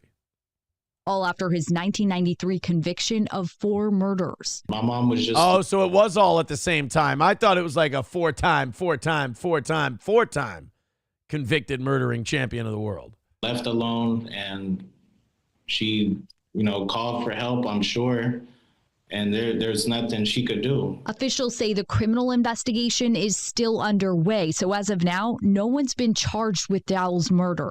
But it happened during a family visit, which the California Department of Corrections and Rehabilitation website describes as a visit in private apartment-like facilities on prison grounds that can last approximately 30 to 40 hours. You let a guy with 4 murder convictions on his record in an apartment visitation setting alone with, I don't care if the woman's his wife. You don't put a guy with 4 murder convictions in choking distance of anybody, of his own mother.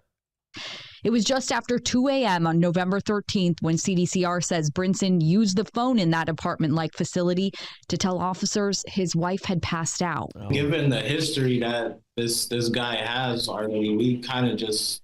He probably just told her she's triple vaccinated, and they went, oh, well, that makes sense then. Never mind. It's a 3rd one this week.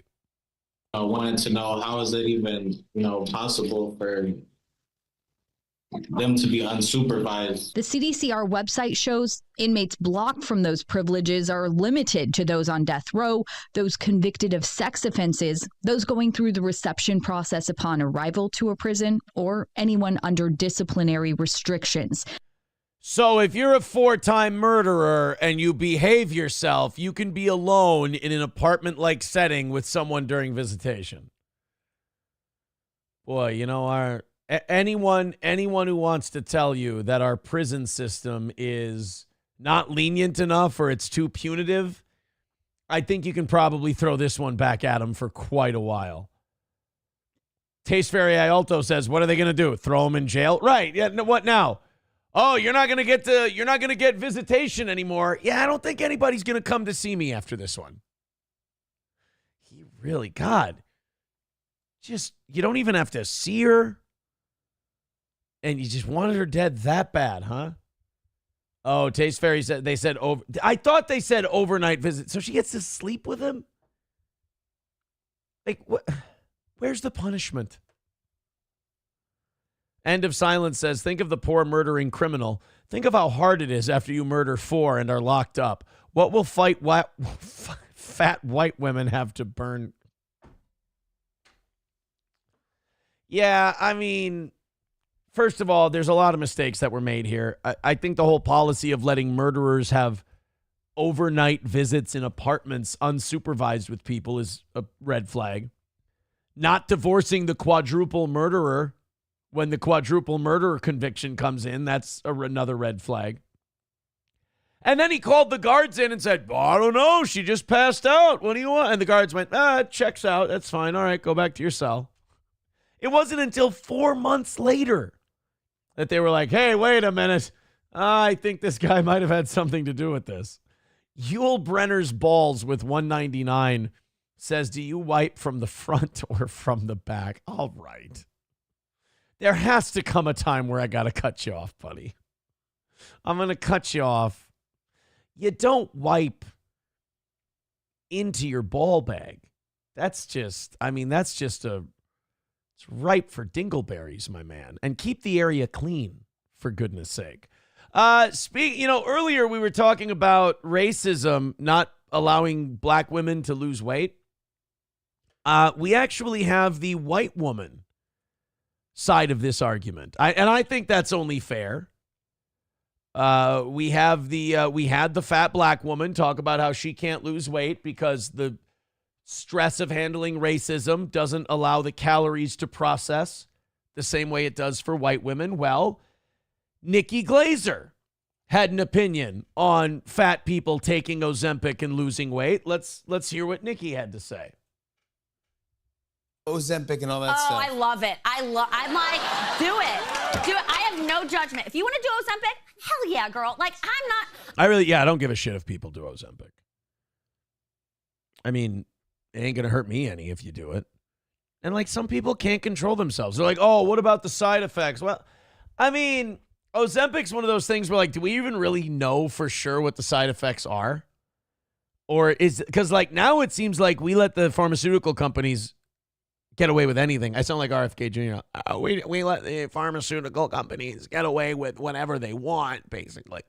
But we let the pharmaceutical companies do what they want, and then when we go, oh my God, like Vioxx, people are dropping dead of heart attacks taking this medication. And they're like, oh, ooh, sorry, our bad. Well, we'll yank that off the shelves. Well, we're going to sue you over it. They're not going to let you. But like Ozempic, if you don't take Ozempic, you're going to be a fat, obese whale, and that has side effects of its own. If you take Ozempic, it can maybe fuck up your digestive system or your insides, your heart, whatever, because it stops the food from being digested. So basically, you eat a sandwich, and that sandwich just sits there and makes you full for a long time. And then your body just kind of eats itself? It's the laziest fucking way to lose weight. I want people to feel more comfortable talking about doing it because I feel like there's like this shame. And the shame is only from thin people who want you to stay fat. Like that's really where it's coming from.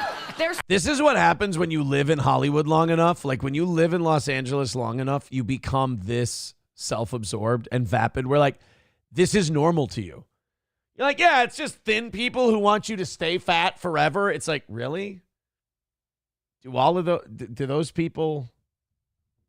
I don't feel like I know those people who are skinny and give a shit if a fat person loses weight or not. Like I said, is there a shame around Ozempic? I feel like everybody who loses weight on Ozempic can't shut the fuck up about it. I don't know how much shame in the game there is. So mad that you're getting thin now because that's all they have, right? You have you're dynamic, you have a good personality. So funny. And they're like, no. Have you met Dank DeMoss? They're so mad, but they can't say it, no. Right? They just go, no, you're stealing medicine from diabetics who need it. Like, that's their excuse. Like, yes. Anyone's ever cared about someone with diabetes who doesn't have it? Like, I do. I'm saying other people. Like, it's suddenly all these thin white women are like, diabetics need their meds. It's like, no, I think you're upset that Kathy Bates has a thigh gap. Like, I think that's maybe, she's coming. I don't know. Like, especially type 2 diabetes, the kind you get from being unhealthy, I'll admit it, I never felt a lot of sympathy. It's like, manage your fucking diabetes or you're going to lose a foot. Like, I don't have to be, like, this doesn't have to be a persecution that I'm a part of in any way, shape, or form. Mussolini Diff says 1, 2, 3, 4, not yet 5. Come on, baby mama, stay the night. It's a song and I'm not picking it up. Julius Presley with $2 says, good for you coming out of the Ozempic closet. That's not what I was doing today. That's not what I was doing. Funeral director becoming a member for 2 months as a baby boot says, very witty today, Toe.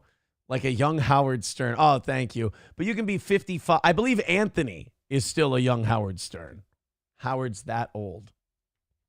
End of Silence says, stretch marks will be the next virtue signal. I mean, it's quite possible. $20 away from tonight's goal. Let's bang it out. Let's finish it up. We haven't really been asking a lot tonight because it's just been we started with the 140 from the $200 drop, so it's been trickling in since then.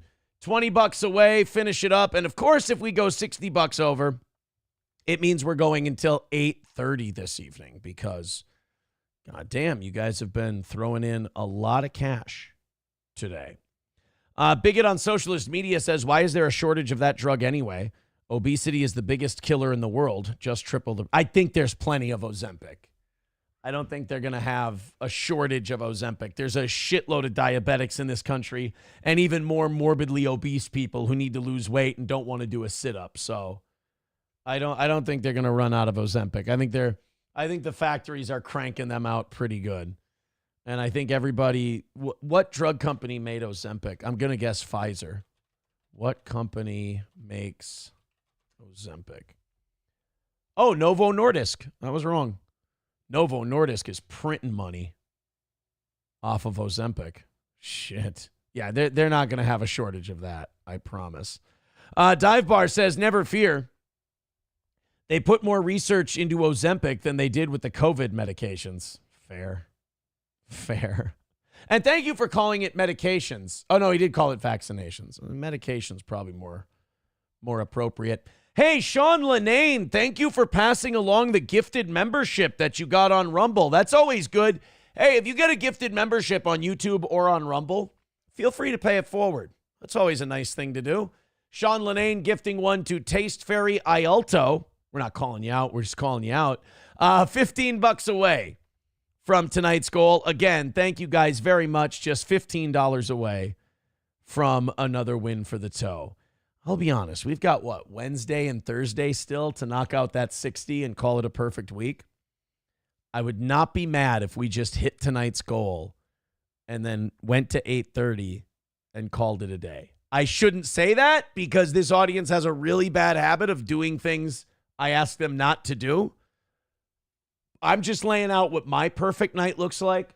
My perfect night looks like knocking out the 15, hitting the goal, doing the 30 minutes of overtime. We're $40 ahead for the morning show already, and then calling it.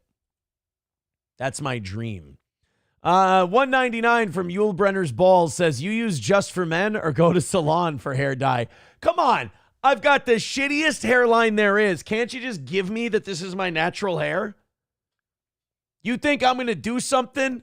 You think I'm going to do something about the color but not the hairline? I'm offended. I'm offended. You hear me? Offended. Yule Brenner's Balls.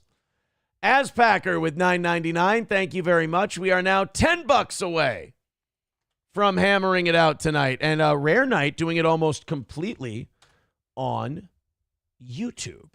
Thank you, guys. $10 away from tonight's goal. Thank you, Aspacker12. I should be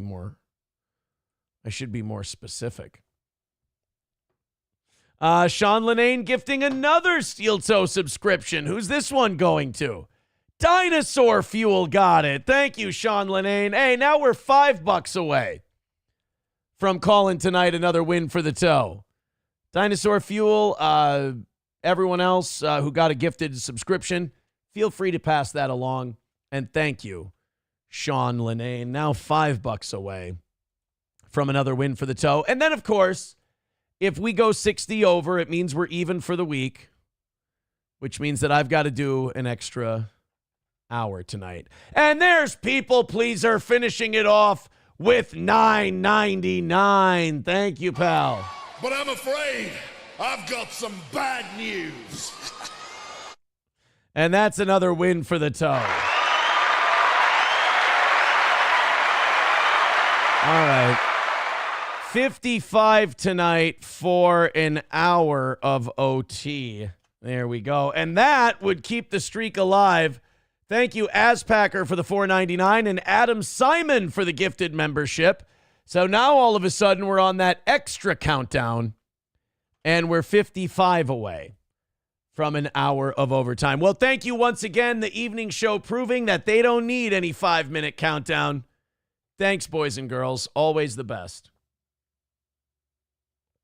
Nobody better than the Steel Toe audience. Thank you guys very much. All the Streamlabs, PayPal, and Venmo links are in the chat. Caffeinated workout. Oh, Yule Brenner's Balls with $1.99 says, love the show, buddy. F the hater. No, don't F the haters. They make me the best heel in the business. And plus, it's not very difficult to own all of them.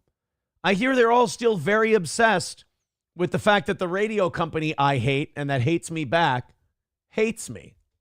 They're I tell you what, Patrick is clinging to anything. I think he sees his cash cow walking away. All of Pat's predictions didn't pan out. We're still talking to all the people we've been talking to. We're not talking to the people that we've never been talking to.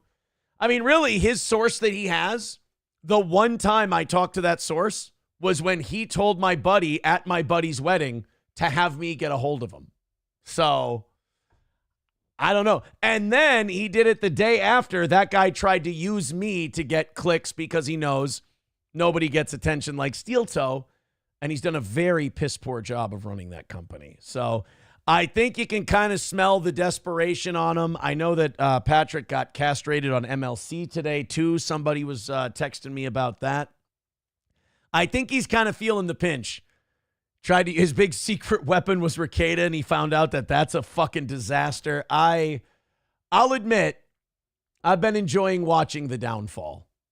It's been a lot of fun. As we continue on, another win for the Toe, looking to knock out that last 60 from Monday, work a little harder, and get that 7th straight successful weekend. Sorry, if you don't like Steel Toe, don't worry. I'm sure I'll fuck up again at some point. Oh, you were counting on the felony too. I'm sorry about that as well. It's been rough, and I know you guys have been reaching at straws, but the more you guys reach, the more desperate you look. Just let me take care of it, baby. I'll fuck something up for you. Just give it time. Give it time.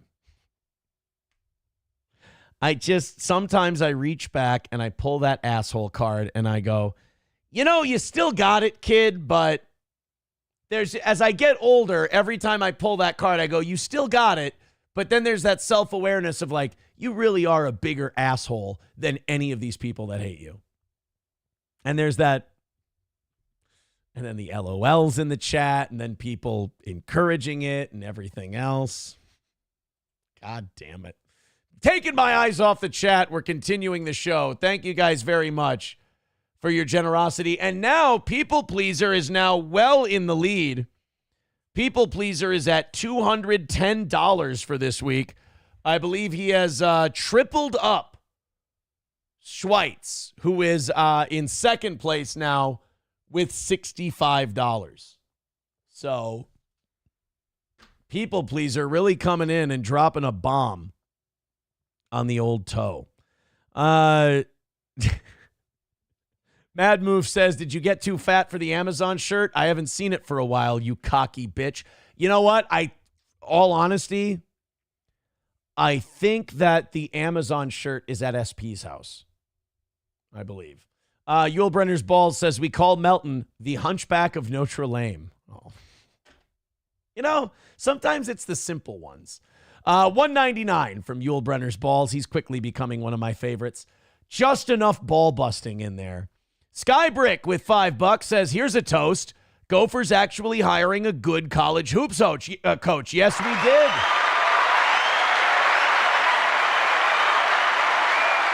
We hired some dickhead with a goofy name. I can't remember what it was, but, we picked a good coach. Here's the problem, though. The U of M always picks a coach, except for Ben Johnson, that we think is going to be good, and we kind of wreck him. Like, Tubby Smith came here, and we're like, oh, my God, we've got fucking Tubby Smith, national championship coach Tubby Smith. And Tubby was very mediocre while he was here. Then we went to Richard Pitino, and we're like, the Pitino bloodline, this is going to be amazing. And then that was terrible. And then we're like, Ben Johnson. And nobody was really excited about the Ben Johnson pick. And then he shit the bed in a few years. Now we got this new guy. I can't remember his name. Niko Medved. Wasn't he an NBA player? That name sounds familiar. Niko Medved. You know what? I'm thinking of a tennis player, Medvedev. Niko Medved. I want a little bio on him, on old Nico, because I feel like I remember that name from the NBA. Niko Medved, American college basketball coach, head of Minnesota, became head coach at University of Minnesota. He was the head coach at Colorado State, Drake, and Furman. Okay. Maybe he didn't play in the NBA. I was wrong. But people seem to like him. They seem to think he's a really good coach and that we've got something there. I'm hoping, man, because I would love to get my Gopher season tickets again. I would love to be able to re-up my Gopher season tickets, but I haven't been able to justify it since like 2017, 2018. My old brother-in-law from my first marriage, he was a lot of fun to hang out with. And we would go to Vikings games, and we bought some Vikings season tickets one year. That's right. We bought 4 games season tickets. We split them with a couple other people. And then we got Gopher men's basketball season tickets, and fun to watch, but God, they've just been below mediocre for the last few years. And it's just, I went to a game last year against Northwestern. They won. It was exciting. It was fun. The barn is a fun atmosphere to go to a college football game or basketball game, but they haven't justified spending money on them. Phil Hirschlet says, Aaron, what sports did you play in high school? I played football until I was in 10th grade. I stopped at 10th grade. I played basketball until I was in 10th grade.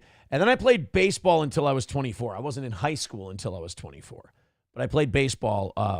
First, I played in, of course, high school, and then some 21 and under leagues, and then some amateur leagues. I bounced around a little bit. And then my shoulder fell off, and I died, and no more baseball for me. And I started boxing.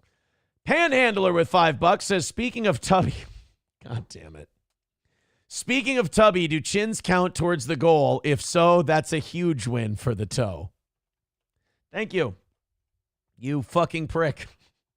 $45 away from you guys getting an extra hour of overtime tonight. You've already got 30 minutes in the can. Phil Hirschlet says, could you dunk a basketball? Oh, Jesus Christ. No. If my vertical was much more than 12 inches, I'd be shocked to shit. I was not, I was kind of your standard white mid-range jumper power forward, you know?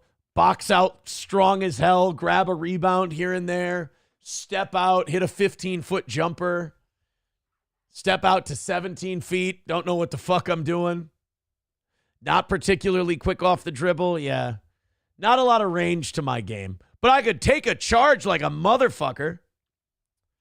Our 14-year-old league, we were in the league championship, and we were ahead by 2 points. And the other team got the ball. It was one-on-one. Good buddy of mine was on the other team. Intercepted a pass, stole it, jumped in the passing lane, took the pass. It was one-on-one, him and I, and I'm not the quickest guy in the world. So about the top of the key, I plant my feet, elbow goes into my chest, back I go, charge, 8 seconds left, we win the game, we win the championship. Yeah, don't ask me how many points I had that game. Aaron, how many points do you have in the championship game? 6, but it doesn't matter. It doesn't matter how many points I had that game. I drew the charge that sealed the game. It was a hustle play, and that's what matters. And that was one of 2 or 3 championships I won in my sports career. First place in Winter League 14-year-old Irondale Basketball Association basketball. I've got a 2 slow pitch softball championships. Thank you very much. And 1 summer league baseball title. Those are my wins. Never football. The football teams I was on were dog shit. The football teams I was on were so fucking bad that I played both ways. Shut up. I played center and defensive end. And you know how like the quickest guys on the defensive line are defensive ends? I'm not a quick guy. So I was, my first year I played tackle and defensive end. And my second year I played center and defensive end. And then I know in 10th grade they were like, oh, Imholt, you got to come out for football this year. You got to. We need a center. We need a center. Because they were starting some kid from 9th grade at center on our 10th grade JV team. They're like, Imholt. I'm like, guys, it's not much of an improvement. It's like if the Vikings had their backup center and they went, Garrett Bradbury, you got to come back. It's like you're better off getting Ryan Kelly, dude. You're better off just going and signing someone. So, no, I was, Lander says you played center in high school at what? 145 soaking wet? Well, believe you me, I'm about 220 right now. I was about 220 in high school. About this height. I was about the same size in high school as I am now. Same size and yeah, this was an offensive lineman at Irondale not varsity. I didn't play that long, but Irondale Football League. This is what a center looked like. Cockdiff says now he is the general manager of the Vikings and cheats at golf. I don't cheat at golf. Sean Lenane says, Aaron, did you compete in the run, punt, and pass? No. Never did. Always wanted to. But you know what I sucked at the running part, and I wasn't the best punter in the world. I could throw. That was about it. MSO says, SP says you're a quick guy. I get it. I see what you're doing there. Lander says, I keep forgetting you're a goofy, tall, sexy shit. Yeah. 6'3", 220. About 5-10 pounds heavier than I should be. But all my high school clothes, the shirts that I still have that I wore in high school, still fit. Still fit. Only Patrick Melton and I can say that. You see, he's been a big tubby piece of shit his entire life. And while I was playing sports, he was a lady cheerleader. So there's that. While Patrick Melton was out there, rah, rah, sis, boom, bah, we can do it. I'm a theater kid. I was out there playing the sports. And that's where his deep hatred of people like me first started. It explains a lot, doesn't it? It explains a lot. Caffeinated workout queen dies from heart attack at 28 as heartbroken mom warns, keep your kids away from this stuff. Now, wait a minute. They're blaming caffeine for this 28-year-old dropping dead of a heart attack. The mom is saying it's energy drinks. Anyone else want to throw another possibility out there? Wait a minute. Sam Show says that was Nick too. What's with you and theater fags? I don't know. I must be a personification of their deep-seated resentment of the guys who did guy shit when they were in school. They got to get over it. It wasn't even that good. Unless we're talking pitching. I could throw. But I don't know. I agree with MSO. I agree with Dub. I think this might have been, what do they call them now? What's the YouTube-friendly way of saying it? Vaccine injury? I don't think at 28 you can caffeinate yourself to death. Stop it. Do you know how many 28-year-olds are just geeked on coffee all day long and have been since they were in high school? And they're not dropping dead of heart attacks. This was Vax Attack. A fitness and caffeine enthusiast died at the age of 28 from a heart attack. Her devastated mother believes energy drinks are to blame. Florida teacher Katie Donnell was committed to a healthy lifestyle, even as she often drank 3 energy drinks a day and took a caffeine supplement before hitting the gym. This woman had to have the shits like bananas. I mean, 3 energy. If I have 2 Celsius in a day, and I rarely ever do that, 1 is good enough for me. I've had 2 Celsius in a day before, and it's a problem. Like, you get jittery, your vision is shaky, you feel fucked up. Like, it's way too much caffeine. Then you get some stomach problems. But I would, and believe me, I mean, everything feels constricted when you drink Celsius. Everything, you're just like, oh my God, I'm going to have a fucking heart attack. So, maybe, 3 a day? Can you really be committed to a healthy lifestyle if you're drinking 3 energy drinks a day and taking a caffeine supplement? At 28, you don't just see people dropping dead of a heart attack, her mother said. No shit. You want to talk about it?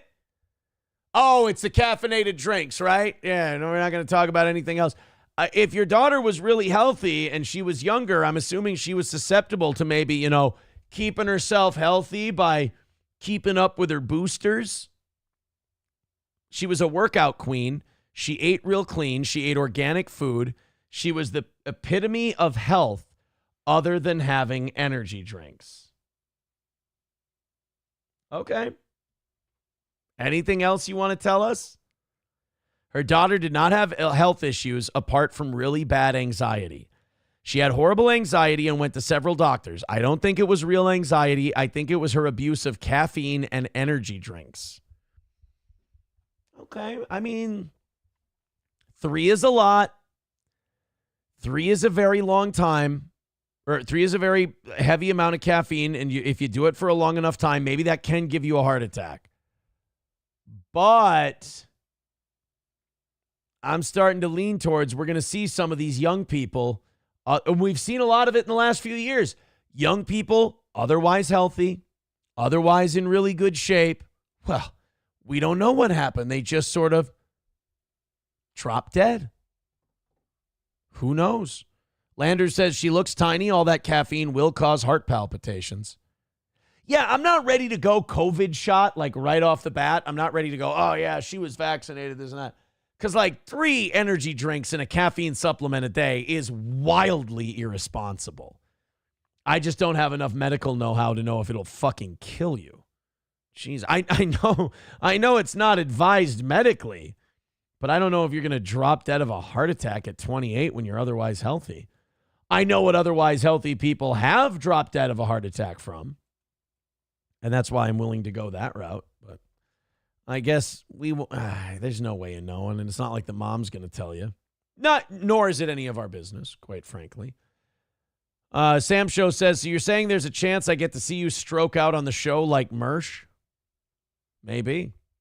Johnny did send me a Mersh video, and he said, you got to watch this. He goes, it's truly fucking pathetic. And I don't know, like, I don't get the same joy out of watching Mersh that other people do, because you are watching a guy with an alcohol problem, a weed problem, an obesity problem, and it's just a downward spiral. It's not fun. Like, that kind of like Schadenfreude to an extent is funny for me, but not that level. Like Daisy the Healer in Venice, like, that's fine. That's great. But I don't know. There's something about, his shenanigans are just cruel and tragic. I will say, when this is all over, I will enjoy rubbing it in his face, because I remember old fat dabbing Mersh going, Aaron, lawyer Mersh, Aaron's going to eat that felony. Aaron's going to eat that felony. But then again, there's a lot of people that I'm going to get to fucking backhand over that one. So I don't know how much I'll enjoy it by then. $4.99 from Yule Brenner's Balls says, I drink whiskey, smoke devil's dandruff, bang women I meet at the liquor store, do psychedelics, and I also work out and eat right. So we have no idea what the fuck's going to kill you. It'll be a crapshoot. $45 away from you guys getting an extra hour of overtime today rather than the half hour you already had for knocking out tonight's goal. Thank you very much for that. Streamlabs, PayPal, and Venmo links are in the chat. Otherwise, Super Chats and Rumble Rants. Thanks again. I don't know how much you guys have been following the tournament. I know I didn't fill out a bracket again this year. The older I get, man, the less fantasy football I do. I don't think I've done it the last 2 years. And I don't fill out brackets anymore. I've never won. So I don't know why year 38 would all of a sudden, be the magic one. So I just don't. And the Gophers, like, I'm only into it when the Gophers are in. And when the Gophers aren't into it, I don't really give a shit about college basketball. So Charles Barkley he's working the pregame and halftime and postgame shows. And when you're in the round of 66 or whatever it is now, and you've got, or 70, I don't know how many fucking teams they have anymore. It's like the NBA playoffs. It just keeps expanding. Or you're still in the round of 32 or whatever. There's a lot of games to follow. And apparently these guys who are covering the games for TNT and whatever, CBS or whoever else they have, they're supposed to cover certain games. They're supposed to watch certain games and then give their analysis of them. They went to Charles Barkley, and like a kid who hadn't done his homework the night before, he got caught like a deer in the headlights and just had to fess up and go, guys, I wasn't watching the game I was supposed to. This is why, to me, Charles Barkley, like pregame football, pregame basketball, pregame baseball, anything, Charles Barkley is the best in the business for reasons like this. You can't teach a personality like Charles Barkley. Let's go to this clip from the NCAA Friday halftime show. They got a good one going out there in Milwaukee, do we not? Mm-hmm. Xavier in Illinois, Trey White helping Illinois to a 5-point lead after 20 minutes, 40-35. And welcome to AT&T at the half. Ernie Johnson, Clark Kellogg, Kenny the Jet Smith, and Charles Barkley. Biggest takeaway from the first half? Well, I think that's a good question. Thank you very much. Well, that's his job. Totally his job. I know that came out of left field for you. Would you expect Ernie not to ask you anything? Would you expect him to sit here and just let you? You know what I love about this? And I hope that this wasn't a moment where the internet got all cunty and was like, oh, he gets paid a bunch of money, can't do his fucking job, watch a basketball game. I think this is great. Charles Barkley makes, I'm going to guess, tens of millions of dollars a year just to watch and commentate on basketball. And for that tens of millions of dollars a year, You can tell he gives a shit about the NBA way more than he does college basketball because they're like, hey, Charles, what about this game? He's like, great fucking question, guys. And I'm going to get the answer to that question as soon as I peep a play of this game. Look at you. I was you know the game I'm watching. I'm watching Brian against MSU. You can't watch more than one game at a time. You watch all these TV shows at one time. That's at night, man. That's at night, man. That's a great answer. Just laughing all the way to the bank, fucking Chuck. And I will give him this. It is hard to watch more than one game at a time. Like, I'll go over to my neighbor's house during football season, and he's a Bucks fan. I'm a Vikings fan. He'll have the Vikings game on one TV, the Bucks game on the other, and I can't follow them both. I really can't. They're not all at the same time, man. One after the other. Ernie, I'm not going to lie.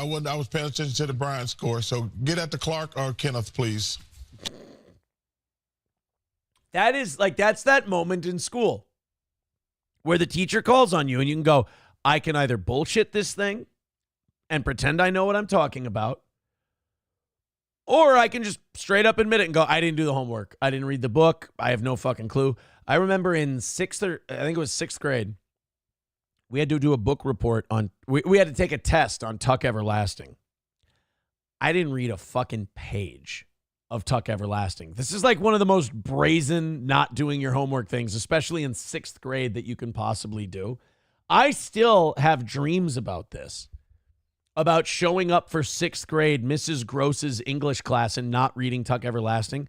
And the whole point of Tuck Everlasting was that, like, there was this fountain or this lake or whatever. You drank the water, you were immortal. I still don't fucking know. I never read the book.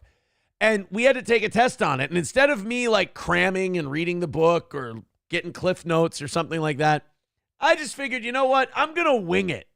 And they were asking questions about the book and I'm just making shit up. And I guess at the end of the book, they find out that the frog drank the water and the frog is immortal. And one of the questions on the test was, what did the main character find out about the frog at the end of the book? And I wrote down that he could talk. See, like, I did the opposite of what Charles Barkley did. I was like, let's just fucking wing it. Him being able to talk, that sounds plausible, right? It's literature. Instead of me going, yeah, you might as well give me a 0. I didn't read the fucking thing. I got called in after class. I got a lecture. My parents got called. I really ended up in deep shit for not reading Tuck Everlasting. That was early on in my middle school career, so it was not off to a good start. Still got on the B honor roll, though. That is priceless. I'll take first. Yeah, that's a first. I wasn't watching. That's somebody else. He's a man of many firsts, by the way. Whoa, and by the way, and that's the end of the clip, but like, I like that they're laughing it off because, let's be honest, nobody who's watching the NCAA tournament gives a shit about any of this analysis of like a 4 seed versus a 13 seed game. This is a way more enjoyable way to watch the halftime show. I mean, people are going to take a shit. They're going to get more food. They're playing a game on their phone during the halftime show until the game's back on. They're doing something outside quick. Nobody's paying attention. So who gives a shit? Sam Show says, I just blatantly didn't do the homework. Right, and that's what Chuck did. Chuck just went, I didn't watch the game. Sorry. No clue. Yul Brenner's Balls with 199 says, you eat ass? Currently, no. Currently, no. I am not eating ass at the moment. Von Kaiser says, all sports analysts are bullshit. I think so, too. Because it's really just guys giving a take on a game. I mean, Chuck's opinion matters a little more because he's a Hall of Fame basketball player. Kenny Smith, championship caliber basketball player. But like the guys who are like the nerdy glasses wearing guy that just like steers the conversation, who the fuck cares what they say about the game? You know, I'd much rather watch Charles Barkley get his dick caught in a mousetrap and be like, I'm sorry, guys. My dick is in a mousetrap right now. I didn't watch the game. My bad. I didn't read. 09 Canyon says, I didn't read past 20-some pages in A Tale of Two Cities. I guessed on the test. I was way off. That's the thing, dude. Like, if you don't read a book for school and you have to take the test, you're either going to get lucky as shit or you're going to get a 0 on that thing. Because, like, if you go, all right, let's use deductive reasoning. I read the first 20 pages of the book. Maybe the story went this way. And you're either going to be like, oh my God, I'm the greatest guesser of all time, or the person who's correcting that paper is going to clearly go, they did not read the book. Because, like, getting wrong, you think about it. If you read the book, you shouldn't get any questions wrong on the test. Everybody should get an A on the test if they wrote the book. Because it's not like you can get close. You either know what the fuck happened or you don't know what the fuck happened. It's locked up in here. Up in here. What do we got? 20 minutes left in overtime. 45 minutes behind from Monday. And if you guys knock out that 45 minutes, we do another half hour and we go till 9 o'clock tonight. Thank you guys for your contributions. If we do it, I'll honor it. If not, that's okay. And you guys are ahead. What? Now you're ahead $15 for tomorrow night. Day one with $2 New Zealand says, I'm 23, male from New York. Well hung, keen to meet up. No, I'm not. But thank you. I'm honored by the invite, but I'm not that way, as they say. $40 away from doing an extra hour. Sean Lenane says, I didn't take tests. I went to DQ for my pothead teacher for the automatic B+. What a fucking shameful, corrupt education system we have. Did you guys see the news today that Kumia's contract for ABC Radio came out? I mean, great fucking deal. $150,000 a year is what I read it on Twitter. It's got to be true, right? $150,000 a year to do a weekly 2-hour show for ABC Radio. I mean, that's pretty fucking good, right? That's like, is my math right? Is it $1,200 an hour or $1,200 a show? I'm not sure, but either way, Kumia doing 2 hours of talk radio on AM 770 ABC Radio, and I think they started syndicating him across the ABC radio network, so that definitely plays a part in the whole thing. But $150,000 a year. I'm sorry if I said $250,000 a year. I'm sorry, $150,000 a year to do a 2-hour radio show. Nice. Kind of sucks if you're the Compound Media people. Because Anthony was putting about $50,000 to $100,000 a year into Compound. Like, in a weird way, you could have kept all those people employed and kept them all aboard with just your radio show money. Ugh. But who wants to do that, right? Like, let him, he's in his 60s, his early to mid 60s now. Let him enjoy his fucking money. Got a little, nothing like an extra $150,000 lying around, right? I mean, between him and Gavin having a skeleton crew at, Compound Censored, they both got to be doing okay. Then you throw another $150,000 on top of it. Not a bad way to make a living. Yul Brenner's balls with $199. Says, you ask a lady to put her finger in your brown eye? Wait a minute. Whoa. Wait a tick. I don't remember that being discussed at all.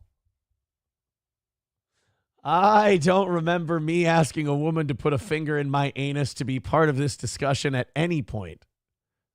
Skybrick with $2 says, on a scale of 1 to 10, how mad is the Opester? I don't know. I haven't followed Opie's reaction to any of this stuff. I just feel like if you were part of a show that big, he can't be mad about Anthony coming back, can he? Is he? Is he really mad about Anthony being back on radio, or is this something you internet people want to happen so you're pretending he is? Like, is Opie on his streams going, I don't give a shit if Anthony's back on the radio, good for him. And you guys on the internet all go, well, no, I need him to be mad about it, so he's mad. He's definitely mad about it. Because there's a big difference between those two things. I can believe that Opie's being a cunt about Anthony's return to radio. I have a jealous ex currently who can't stop. So I understand having a jealous ex. Nick is the Opie to my Anthony at this point. But I don't know. I haven't watched anything Opie said. Fill me in. Has Opie, has he been a little cunty? Because, like, you guys were Opie and Anthony, right? You were a massive show. Let it be. That's a good, that was a good run you guys had. You've clearly got money. You've taken care of your money. You're doing well for yourself. You get to enjoy your retirement. So I hope Opie doesn't feel like he's losing in some way, shape, or form. You don't have to work. You don't have to work. You've got a beautiful family. You got property. You've got money. Hey, what's there to be mad about? You're mad that Anthony's got to work a couple hours a week extra? Come on. You had a great run. Be happy with the run you had. You know what would be great? If you were magnanimous and you said, I'm happy for my old radio partner. I know there's been a lot of history, but it's water under the bridge. Fucking good for him. Him making $150,000 a year doesn't take $150,000 a year out of my pocket. That would be a good response by Opie. To just tell Anthony, I'm proud of you, I'm happy for you, or I just don't give a shit and it doesn't matter, and best of luck to him. So is he being a cunt? Nobody's telling me. They've got a lot of funny shit to write, that's for sure. But I haven't seen anything about, I'm guessing maybe nobody's watching Opie, so they don't know. MSO says, Cumia talked about it on his radio show. He heard 150 on the phone and figured, well, it's probably all I'm worth per show. Then he got, so he thought they were giving him $150 per show? Anthony, Jesus. Then he got the contract in the mail. He was shocked that it was $150 a year. Man, some of those legacy radio companies, they still got money, especially if they've got syndication power. Think about it. Even a Sunday spot from 8 to 10 Central, and I think it's Central Time, right? Or it's 7 to 9, whatever it is. You put that on enough stations. Every single station they put Anthony on, that's a guy they don't have to have on in that time slot. So every station they syndicate Anthony to, that's worth X amount of dollars. So $150,000 a year is great for him to do I'd take that in a heartbeat. I'd take that to do a show every day. And he gets it to do a show once a week. That's fucking great. And the fact that he didn't even have to negotiate for it. He went, $150 a show sounds good to me. And then they went, no. It would be great if ABC was pissed and they were like, fuck, this guy would have done it for $150. Like, that is the best part for Anthony, is that ABC finds out now that Anthony was like, I would have taken $150 a show. And they're like, we're giving this motherfucker $150,000 a year. Look at how much he would have done it for. Good for him, man. Good for him.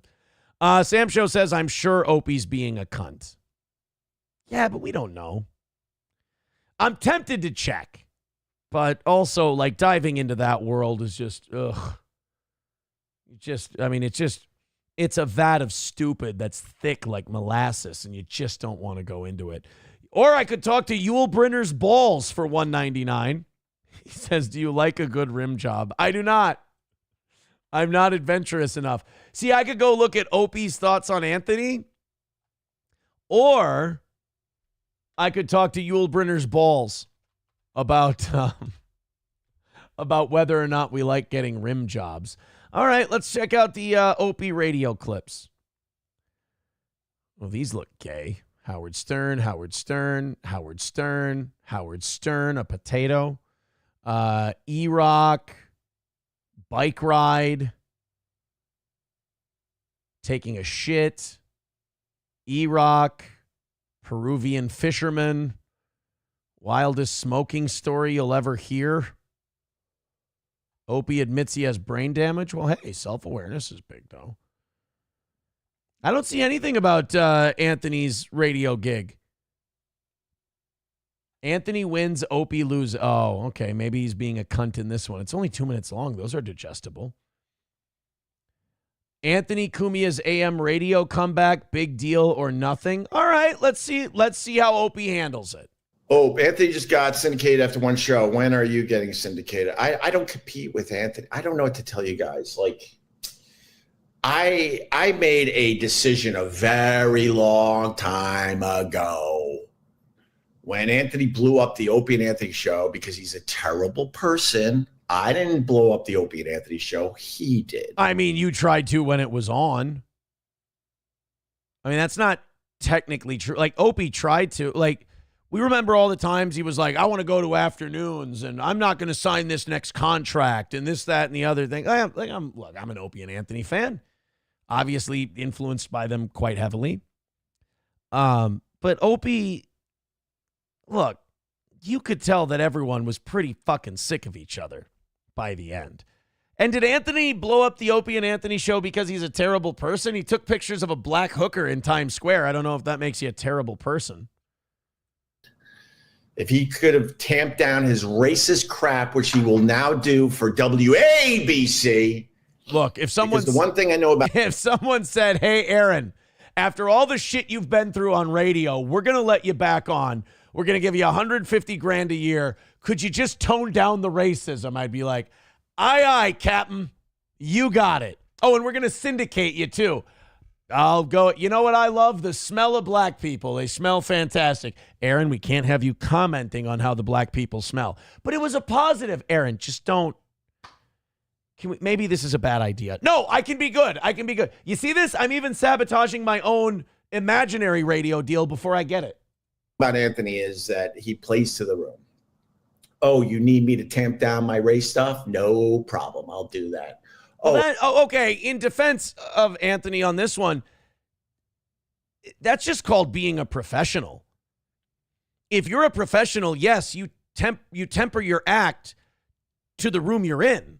That's a skill. That's not a crutch. That's a skill. That's what any performer would do. Oh, everyone's hating on Ope? No problem. I'll do that. Oh, people are praising Ope? No problem. I'll do that. He's a guy that always played to the room. And sounds like you'd be a happier person doing something like that.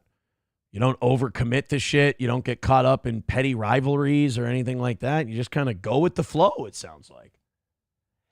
So does he sound mad that Anthony got the radio gig? I don't know. He just kind of sounds annoyed by the question in general. And when he blew up the Opie and Anthony show, I knew I would never see the guy again. I think he's a terrible person. You know, you guys did play footsie for a little bit on Compound there. Come on. You guys, was it after Landau left? Whatever it was. You two played footsie for a little bit. You were calling in. Didn't he go into the Compound Media Studios with Keith? I thought he was there. He was doing video. He saw it when Gavin was there. Bad people win all the time. So if he's now syndicated, God bless him, but it doesn't affect my life. That's a good take. I haven't seen the guy I used to keep track, to be honest with you. I used to keep track. I literally haven't been in the same room. You haven't seen him in over 10 years now. It'll be 11 years in July. God, I followed that show too fucking close. That's creepy that I just spit that out. Is the guy. Haven't seen him in person. You know why? Because I think Compound started in August of 2014, which is exactly when Steel Toe started. We started August 9th of 2014. So that's why I probably remember that. In 11 years. So if you're happy for Anthony, you're a fan of Anthony, you're excited for his big return, you're excited that he's now having his 2-hour show syndicated, which is, that's not really a big deal, because isn't it? It's a huge fucking deal. If you love radio, you know, if you love doing radio, getting syndicated is the thing you want. It doesn't matter what time slot you're in. If you're syndicated, that's huge. Isn't he being heard on an app and on the internet anyway through his ABC show? Whatever. There's no jealousy here because he's not in my life. I chose a long time ago to not have anything to do with the guy because I don't think he's a good person. I think he's. I believe him when he says that. I do. I know internet people like to go, yeah, he's coping. No, I believe him when he says that. I just think he's just a high-strung dude in general. Maybe switch to decaf. So, no, I think there's still some bitterness he could probably have addressed with a professional, but otherwise. Skybrick with $2 says, Ope expressed he regrets wasting his best years on O&A. You would have been out of the business if it wasn't for O&A. One thing, and I don't think Anthony's ever had a problem admitting this, Opie and Anthony, either of them wouldn't have done shit in radio without the other. It was serendipitous. It was fortuitous that the two of them got together and they started doing a show together. Neither of them would have put that together without the other. Opie would have bounced around. He would have been one of these career radio guys who either did drive time in a medium-sized market as part of some team, or he would have been an overnight guy in a big market doing lots of live events to make ends meet. But he met Anthony, and Anthony would have been a tin knocker and never would have thought to end up being an entertainer had he not met Opie. I mean, there's nothing wrong with that. I mean, what if Hall never met Oates? Daryl Hall probably would have been fine. Just would have taken him a little longer. That's all. We have a gifted membership somewhere come in. I did not see it. Oh, well.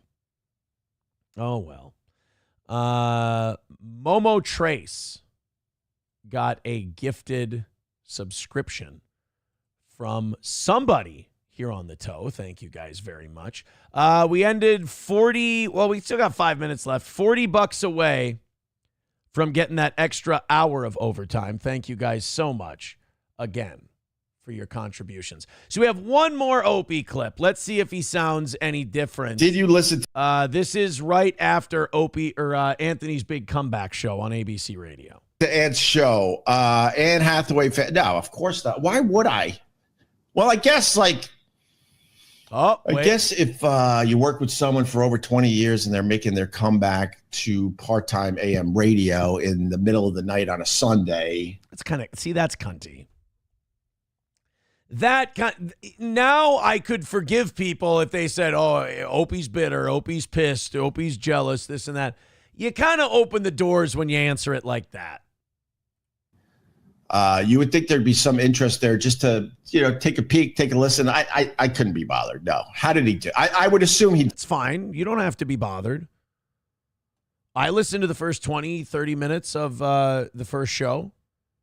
I didn't listen after that. Not that I thought it was bad or I thought it was the worst thing ever or anything like that, just because it's Sunday night and I'm doing other shit and I didn't fire up the app. He did well. I would assume he did well. I would assume he's playing to the ABC audience.